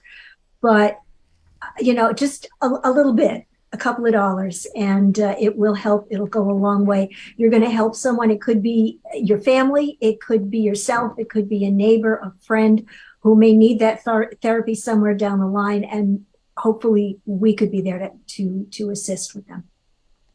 Thank you, Jenny. Thank you so much. Waiting to hear this powerful story by Patty Foster. I mean, she was dead. She was dead. She was, she's a living miracle. And the work that she's done, and she shows photos in the video. It's a short video, but about 3 minutes, but it's very powerful. So Jim, go ahead, show it. I'm Patty Foster, thanking you, Renee Marie, for all the difference that you've made over these years to help impact stroke patients, aphasia, and so much more now, traumatic brain injury. So I was dead on the scene, and I'm here alive, and I'm saying thank you, Renee Marie, for the 8th annual, might I say that again, 8th annual Renee Marie Language of Love telethon. So I send along the love, the encouragement, the vitamin B12, strength by hot, to encourage others who are going through adversities of all kinds of don't give up, persevere through adversity. I've made it. I've made it now 20 years after having been dead on the highway. In fact, here's the Tahoe I was ejected from. I was sitting behind the passenger. An tractor trailer rig pulling a trailer full of cars barreled into the back of our stopped Tahoe. It ejected my body. I had just taken off my seatbelt to turn and check on some flowers when the impact happened. It ejected my body, sent me into the air. The SUV that I'd been in spun from beneath me and down to the ground. My body went and skidded over the stories of highway there, some 2 or 3 stories, and I stopped in a lane of traffic on the other side of the intersection. I was left dead. There was no pulse to be found. White sheet pulled over me. She's dead. Miracles happen. Thankfully, a gurgling noise was heard. And so my body, and a not so gross photo as I was in the coma for 6 weeks. And then from there is a wee bit more detailed. So be prepared. Take care of thyself as you look. And miracles continue to happen. So now, after 20 years, I have put together a story, the raw story of my story of traumatic brain injury, of life after death, coping with traumatic brain injury, one woman's journey from life to death, or from death to life, might I say. And then, just this year, I put together a children's book for children going through traumatic brain injury, written by a traumatic brain injury survivor. This is a rarity. It hasn't happened. This is the first one. The Adventures of Head Trauma Hero. So you can find that on my website, pattyfoster.com, PATTIFOSTER.com. I encourage you, go by hopeafterbraininjury.org as well for encouragement, resources from survivors, caregivers, healthcare professionals of how they cope, deal with traumatic brain injury, strokes, aphasia, so much that affects our life when things have happened. My faith carried me through. My personal relationship with God through Jesus carried me through. And I was a living dead person in the coma and I had to learn to live again. But I've learned small things matter. Nonverbal communication matters. You know, what your mouth says, what your eyes say, how you say things, your tone of voice, your speed of speech, your eye language, your touch, so many more things make such an impactful difference on people as they're waking from a coma or any adversity when they're not able to exactly speak or process or communicate. It shows truly hope is a vital vitamin that's so needed by all of us. So I wrap up with my motto for living: make a difference now. MAD now, M-A-D now. What does your life say when your mouth is not moving? From this moment on, as you connect with Renee Marie in her Language of Love telethon, may you choose forevermore. Lay hold of each moment and make a difference now.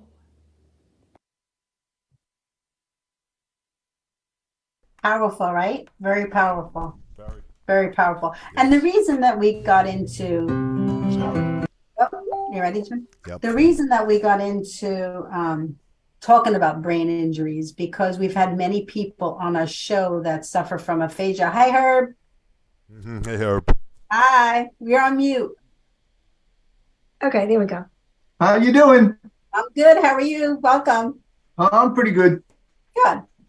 Good. We have I think Jim, we uploaded Ginny's song. It's not you guys, it's Ginny doing her country from last year. I wanted a reround. I want a little bit of country in the show. So we reround it when a little bit we're gonna be playing it. All right, if you get Stay around to it, tuned. you have time. All right. So talk to you later. Ginny's always like, you gotta stay on track, you gotta stay on time. What was I going to say? Oh, I was talking about why we talk about traumatic brain injuries. It's because those that have suffered from strokes and suffer from aphasia. Aphasia is brain injury causes aphasia. So that's why we talk about aphasia, brain injuries. So we're going into Dr. Richard Libman. I'm going to let Ginny touch base on this, but we actually have we split it into two segments.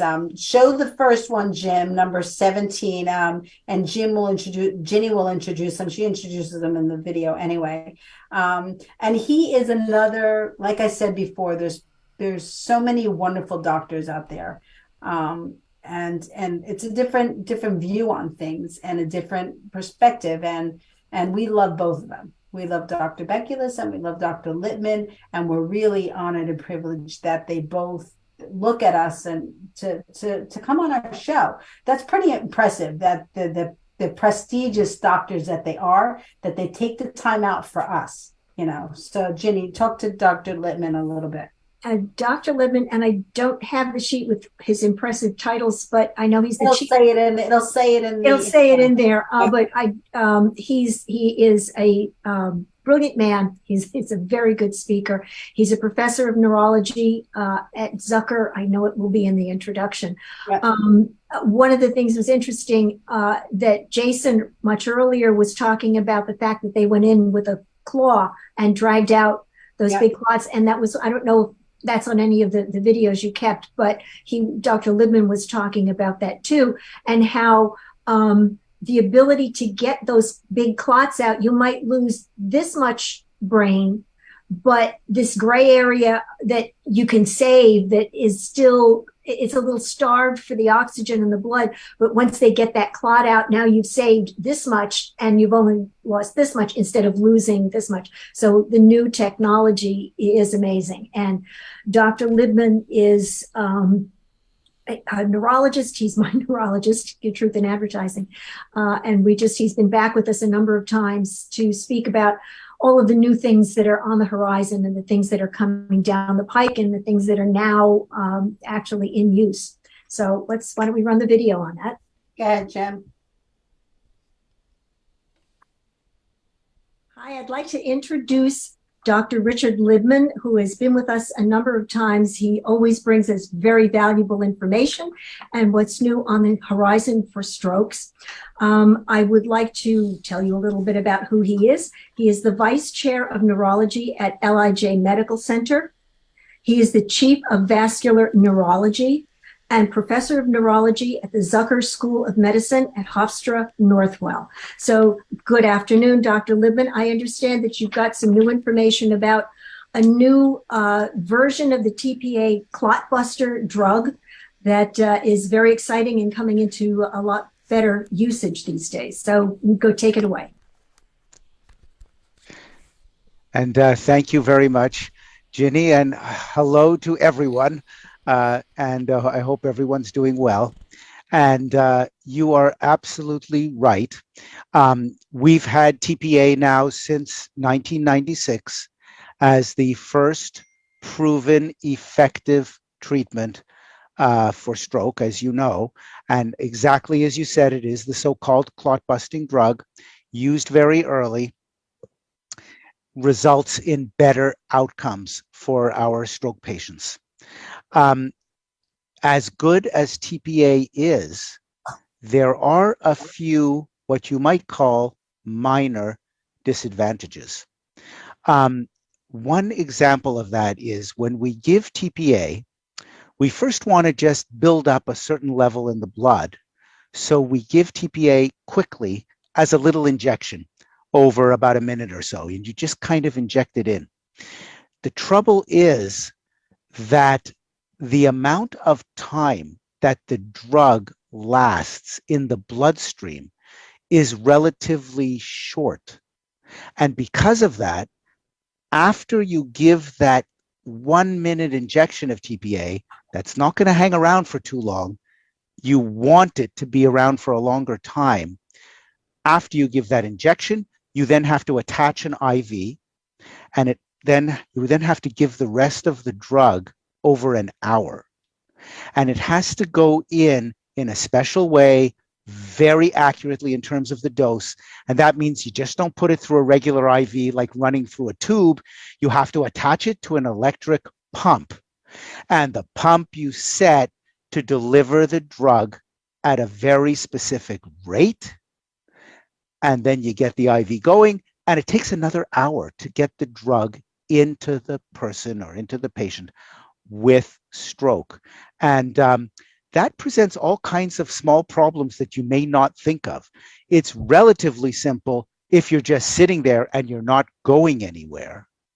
But remember, a lot of our patients, after they get TPA, the clot busting drug, may also be eligible to be transferred to one of the few centers here or there that do more aggressive treatment for stroke, where you put catheters right up into the person's brain, pull out blood clots.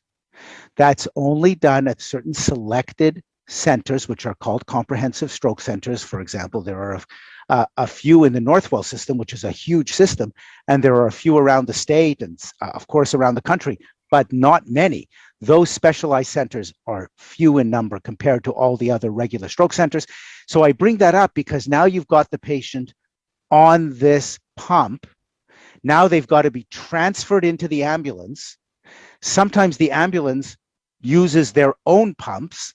So you then have to take them off the pump from the hospital, re-hook them up to another pump in the ambulance. The ambulance brings them to a comprehensive stroke center. And guess what? That pump belongs to EMS, not to the receiving hospital, where you have to do the specialized procedure, switch the pump again. Each time running a small risk, you want to make sure that you've given the right amount. Every person along that step, those transitions, knows how much TPA has been given, how much is still to be given. You have to give the exact right dose. You have to make sure each of those pumps is working properly. Sounds so tedious and ridiculous, something that most people don't think of, and something I never brought up before. But I'm introducing it this way, obviously for a reason, which I'm going to tell you in a minute, because we now have a new TPA-like drug, which is like a first cousin, actually more like a twin brother, sister, almost an identical twin to TPA. And it's just designed a tiny bit differently. It looks almost the same when you see a picture of what TPA looks like under a microscope. Then you see a picture of what this new drug looks like. They look almost identical, but if you look very carefully, there's a molecule here or a molecule there with a slight little change that you would only see under a microscope. This new drug is called tenecteplase. Tenecteplase as opposed to alteplase. Alteplase is the general name for TPA. That is the TPA we've been using since 1996. Tenecteplase is this incredibly close relative of TPA. And it's very interesting. Why would we even think about it? And, how come it just cropped up? And why did we suddenly decide that this new TPA called tenecteplase might be an even better choice for our stroke patients? Like, where did it come from? Just like a jack in the box sort of popping out of nowhere. Well, in fact,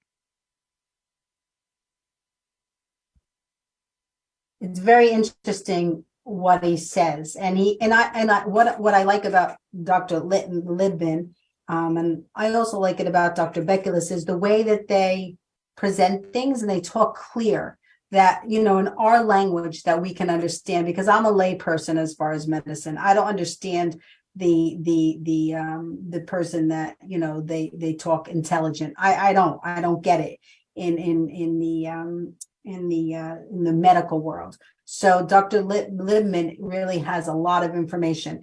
We're going to keep going, and we're going to actually show, if you want to see more of that conversation, go to Renee Marie 77 at YouTube, or you can go to our Renee Marie Language of Love telethon page, and you could definitely see the whole interview that Ginny did with Dr. Littman, and really find out more about the go ahead, Ginny. Now, I just wanted, just because of where it clicked off and why this new version is so important, is that it's one shot, like a 5-second shot. It's not an hour-long procedure.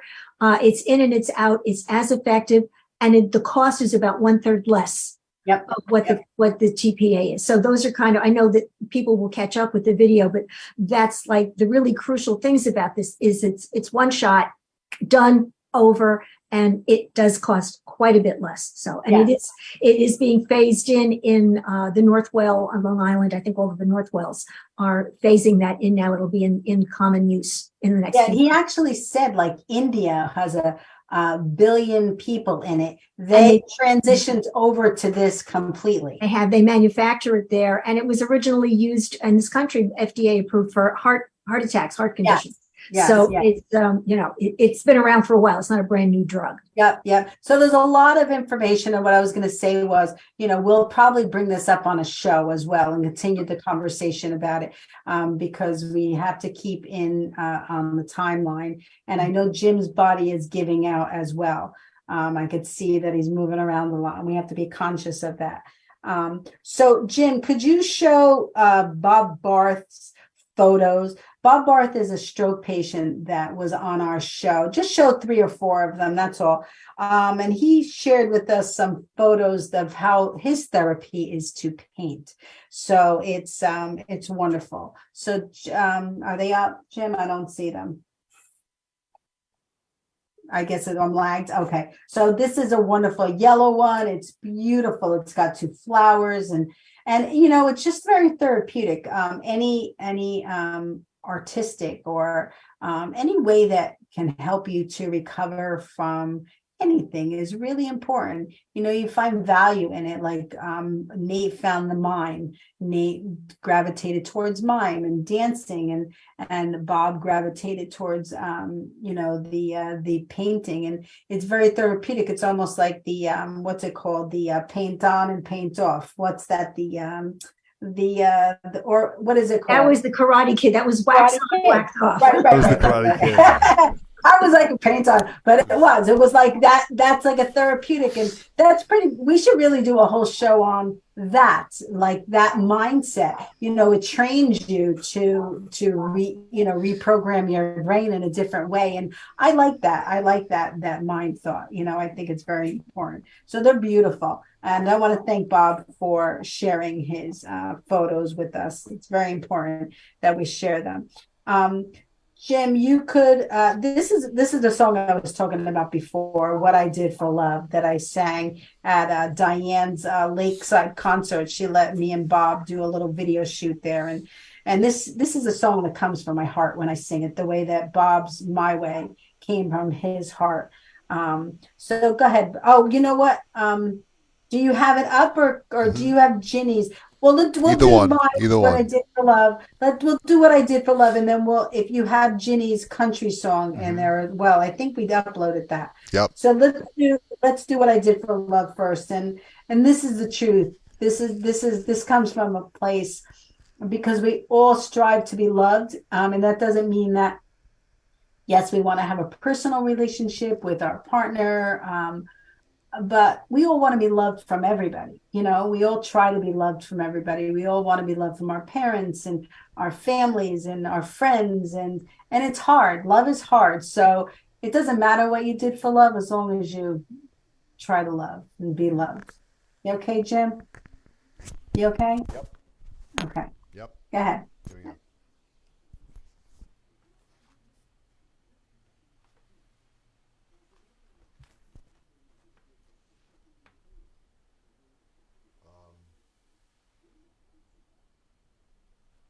They're working? This doesn't have sound on it either, Renee. That's okay if I it don't know doesn't. why. Can you hear anything? No, no. Huh. No, I'm sorry to say. The video looks great. I like the background. So do what I hope you dance. That's same along the same lines. And if you want to see that what I did for love video, you can certainly go to Renee Marie 777 at YouTube. That's all. Yeah. Does this one work? This is I Hope You Dance, right? No, this is the last one. This is the This is the closing. Hold on, sorry. That's okay. I That's not understand. good. I get it. I don't know why I have that listed as I Hope You Dance. Hi, everybody. Welcome back. Jenny and Herb here. This is the I don't 7th know annual Language of Love Telethon happened for there. Stroke and Play this Aphasia one. Awareness. And Sorry. I've got a little song for you. If you remember, those of you that are old enough to go back to the 60s with your little transistor radio on AM, and we used to talk about going submarine race watching. Well, this song is called Fishing in the Dark. It's from the Nitty Gritty Dirt Band. And this is kind of the country version of submarine race watching.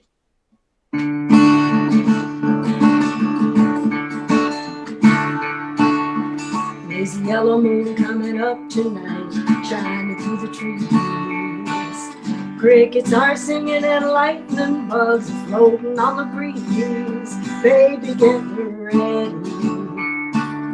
Across the field where the creek turns back to the old stump road, I'm gonna take you to a special place that nobody knows.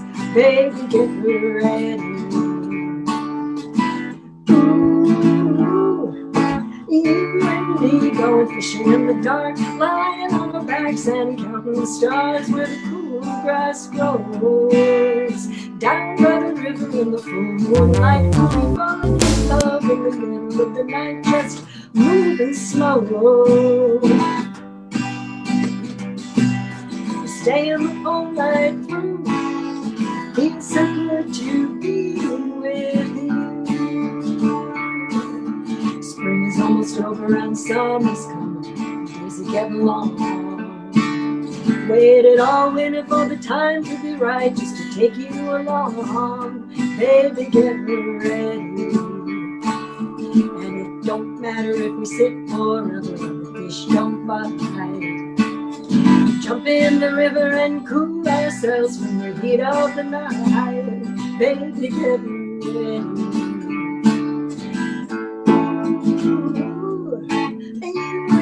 Going fishing in the dark, lying on our backs and counting the stars where the cool grass grows.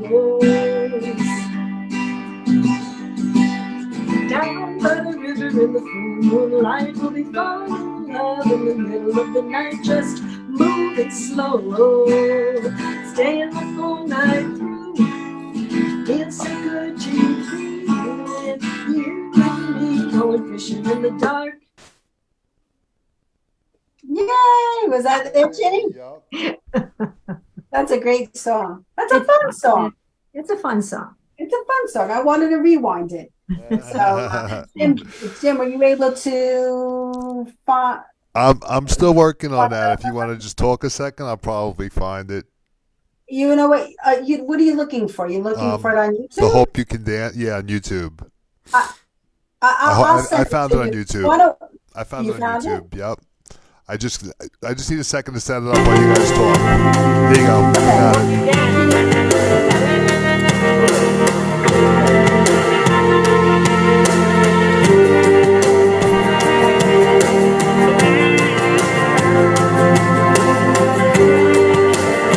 There we go. I hope you never lose your sense of wonder. You get your fill to eat, but always keep that hunger.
consider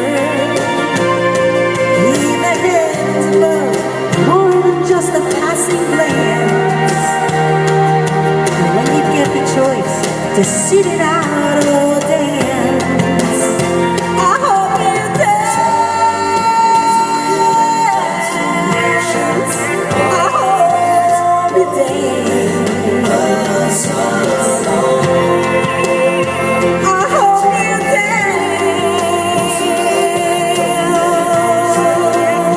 I hope you dance. Hope you still feel small when you stand beside the ocean. Whenever one door closes, I hope one more opens. Promise me that you'll give faith a fighting chance. And when you get the choice to sit it out or dance,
I have to jump in here on this.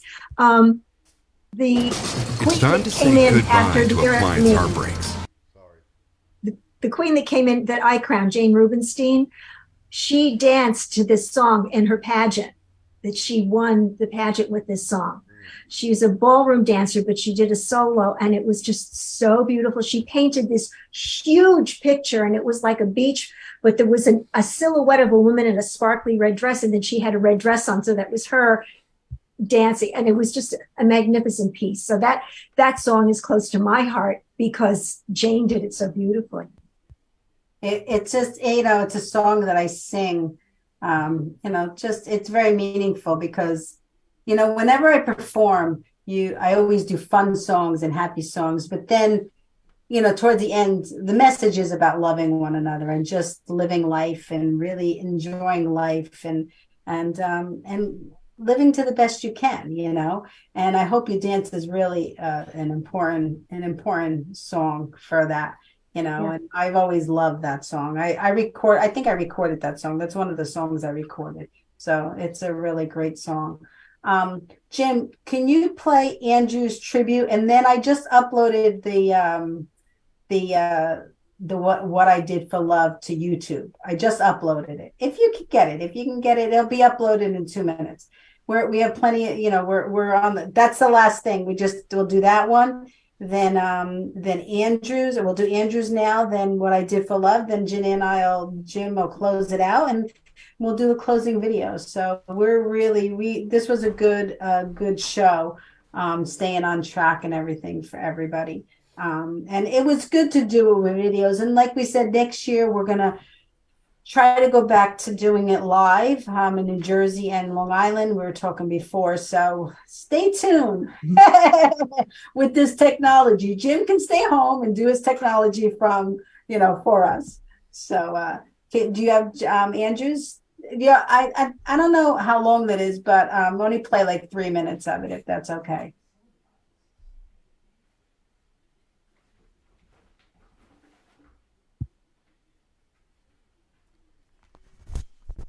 Renee, you're not going to believe it, but this one doesn't have sound either. I don't know why this is it's set up exactly the same way as the other ones. Oh my gosh. Let Well, me, I'll add it to the file. That's all. I'll add it to while the you file. guys talk, I'm gonna go look in YouTube and maybe I can play both of those. Oh yeah, they're both there. Just Go give to me a minute. Renee Marie 777. So let's semi close it out, Ginny. We really want to thank everybody for joining us today, and we're really, really humbled by the outpouring of love that we get from everybody. And it's just incredible the way everybody supports us and sees us the way that we want to be seen, as really striving. Sorry. I think that's the same one. That was that one before again. Striving to make a difference in the stroke and aphasia world. It really does change your life. When someone you loved or yourself suffers a stroke, and that's another thing that Ginny can touch on for a few minutes, that it doesn't only affect the person that's having a stroke, it affects the whole family, your friends, your family. So Ginny, touch on that for a few minutes while Jim. Yeah, I mean, I have friends from my New York Senior America that in recent years have had strokes. And some have, they were small strokes and they've come back. There's a couple that were pretty catastrophic. One lady just had her husband and her daughter, and her husband passed away recently. And it's just so difficult, to find people around you. Your friends, they don't always know how to react. Because they don't know, they don't know what you're going through. They don't know whether to visit. They don't know what to say. And it's hard to ease your friends through something like that. It's a world, even if you don't have strokes in your family or your friends, everyone should educate themselves. Again, be fast to recognize the acronym and recognize all those signs: balance, eyes, face, if your face is drooping, arms, if your arms are working properly, your speech and your smile, and then the time element, because you've got 4 hours to get that TPA shot. There's ways that they can test where those markers are now, but the world just does not understand the scope of how many people, the ripple effects having a stroke can have on everyone around you. Yeah, that's so true. And it really is crucial to remember that time is of the essence when anything is happening. Time is of the essence, but with strokes, and heart attacks as well, it really is crucial that you call the ambulance or call 911.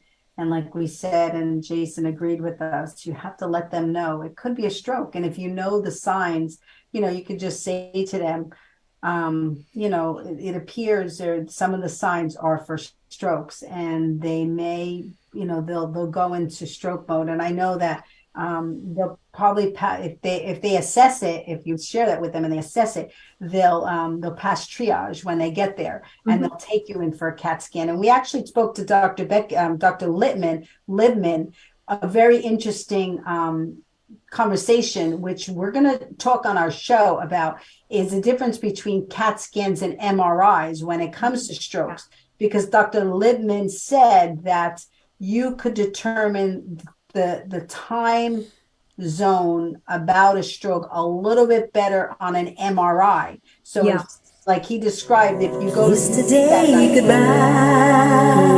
Got it? Oh, I found that one. Sorry. Okay. Did you find the MRI? I got shows Andrews markers. ready too. Yeah. Okay. Go ahead. No. Go ahead. Go ahead. He was talking about wake-up strokes. It's like determining when you've had a stroke. If you wake up in the morning and you fall out of bed, you don't know if you just had that stroke or you had it 10 hours ago. There are markers that they will find in an MRI that don't show up in the CAT scan. So there's a marker when you have the stroke. If when they do that MRI, they don't see the second marker, which actually shows up 4 hours later, which is the cutoff point for the TPA, you know that you're within that time slot. If they see both markers, they know you've gone past it. So that MRI, as opposed to the CAT scan, which is very fast and cheaper, and all the hospitals have them. But the MRI can show you the time, give you a time frame as to whether or not you're a candidate for the TPA shot. Yeah. So that's vital. That's a crucial piece of information Absolutely. that we have to do a whole show on the difference between CAT scans and MRIs. But we're so grateful to Jim for going above and beyond it once again. Jim, can you play Andrew's first and then mine second, and then we'll close it out? Let's go. This is Andrew.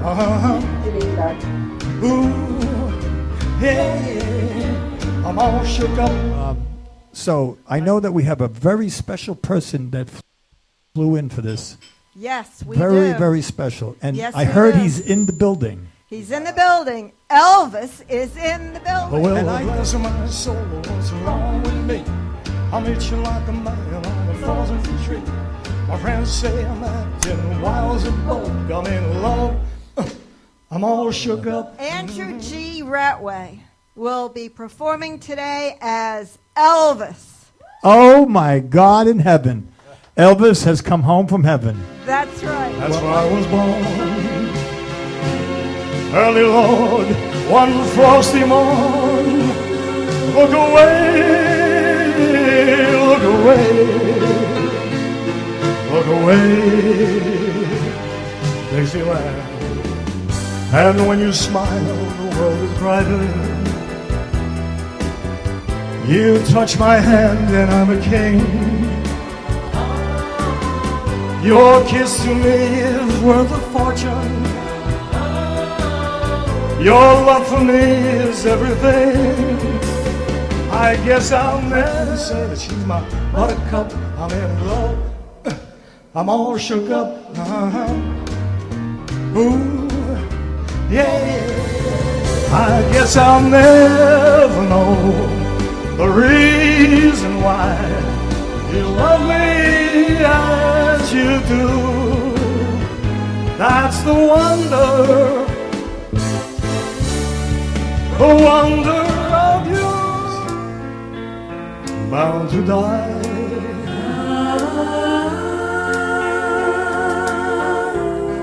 And all my trials, Lord,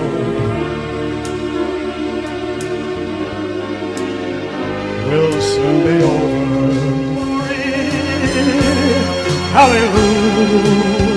Hallelujah. Glory, glory. Hallelujah. His truth is marching on. His truth is marching on.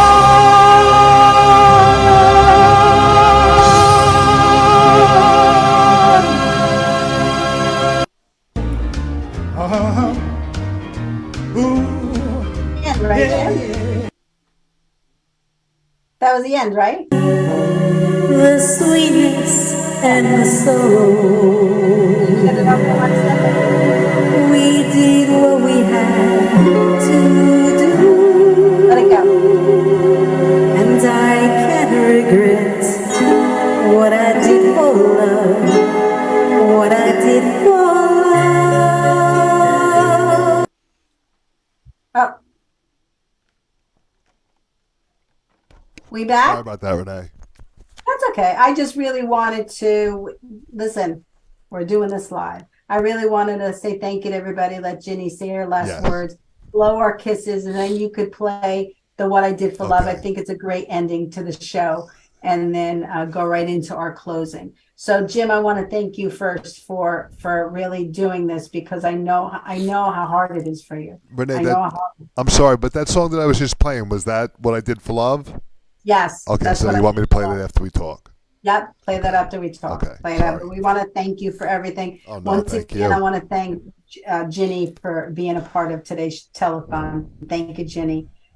It's my pleasure as always. You know, we're here to go. I just want to say that thank you to everyone that participated in the telethon today and over the past 7 years before today. We have a huge family of very dedicated supporters, and our hearts and thoughts and prayers and everything go out to everyone that's given us financially and talent-wise their support. And Jim, you're the man. Thank you.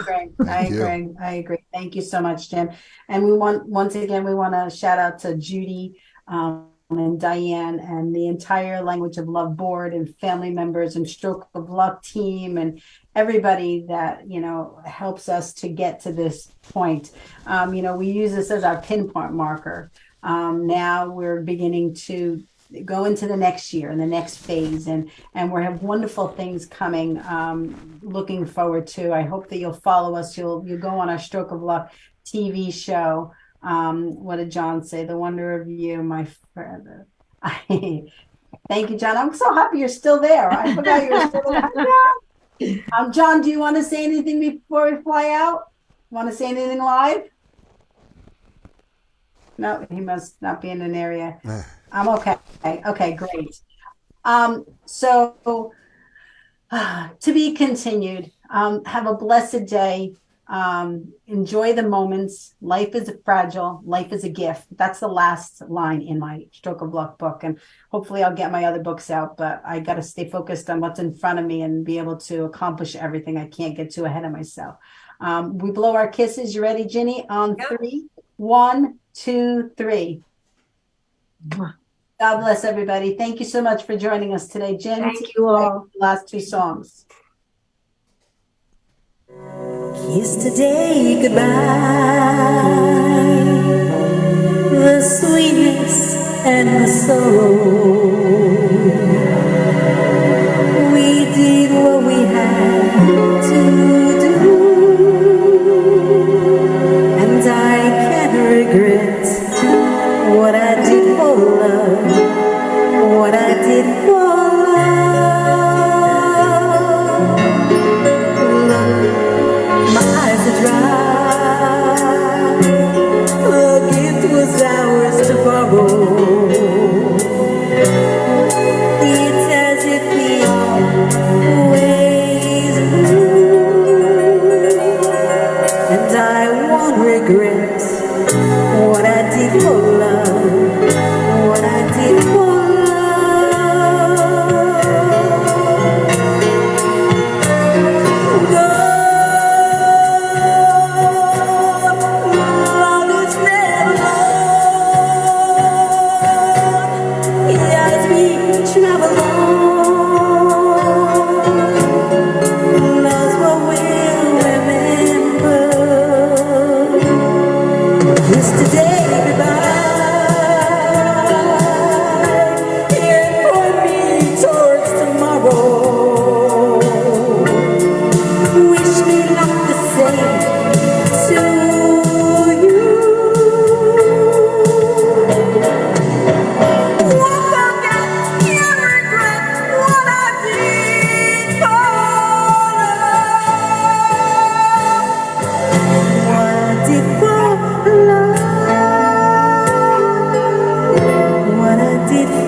Hi, I'm Eileen Karina, President of Pulse Center for Patient Safety, Education, and Advocacy.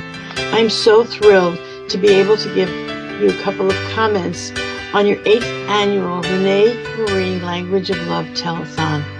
What an honor it is to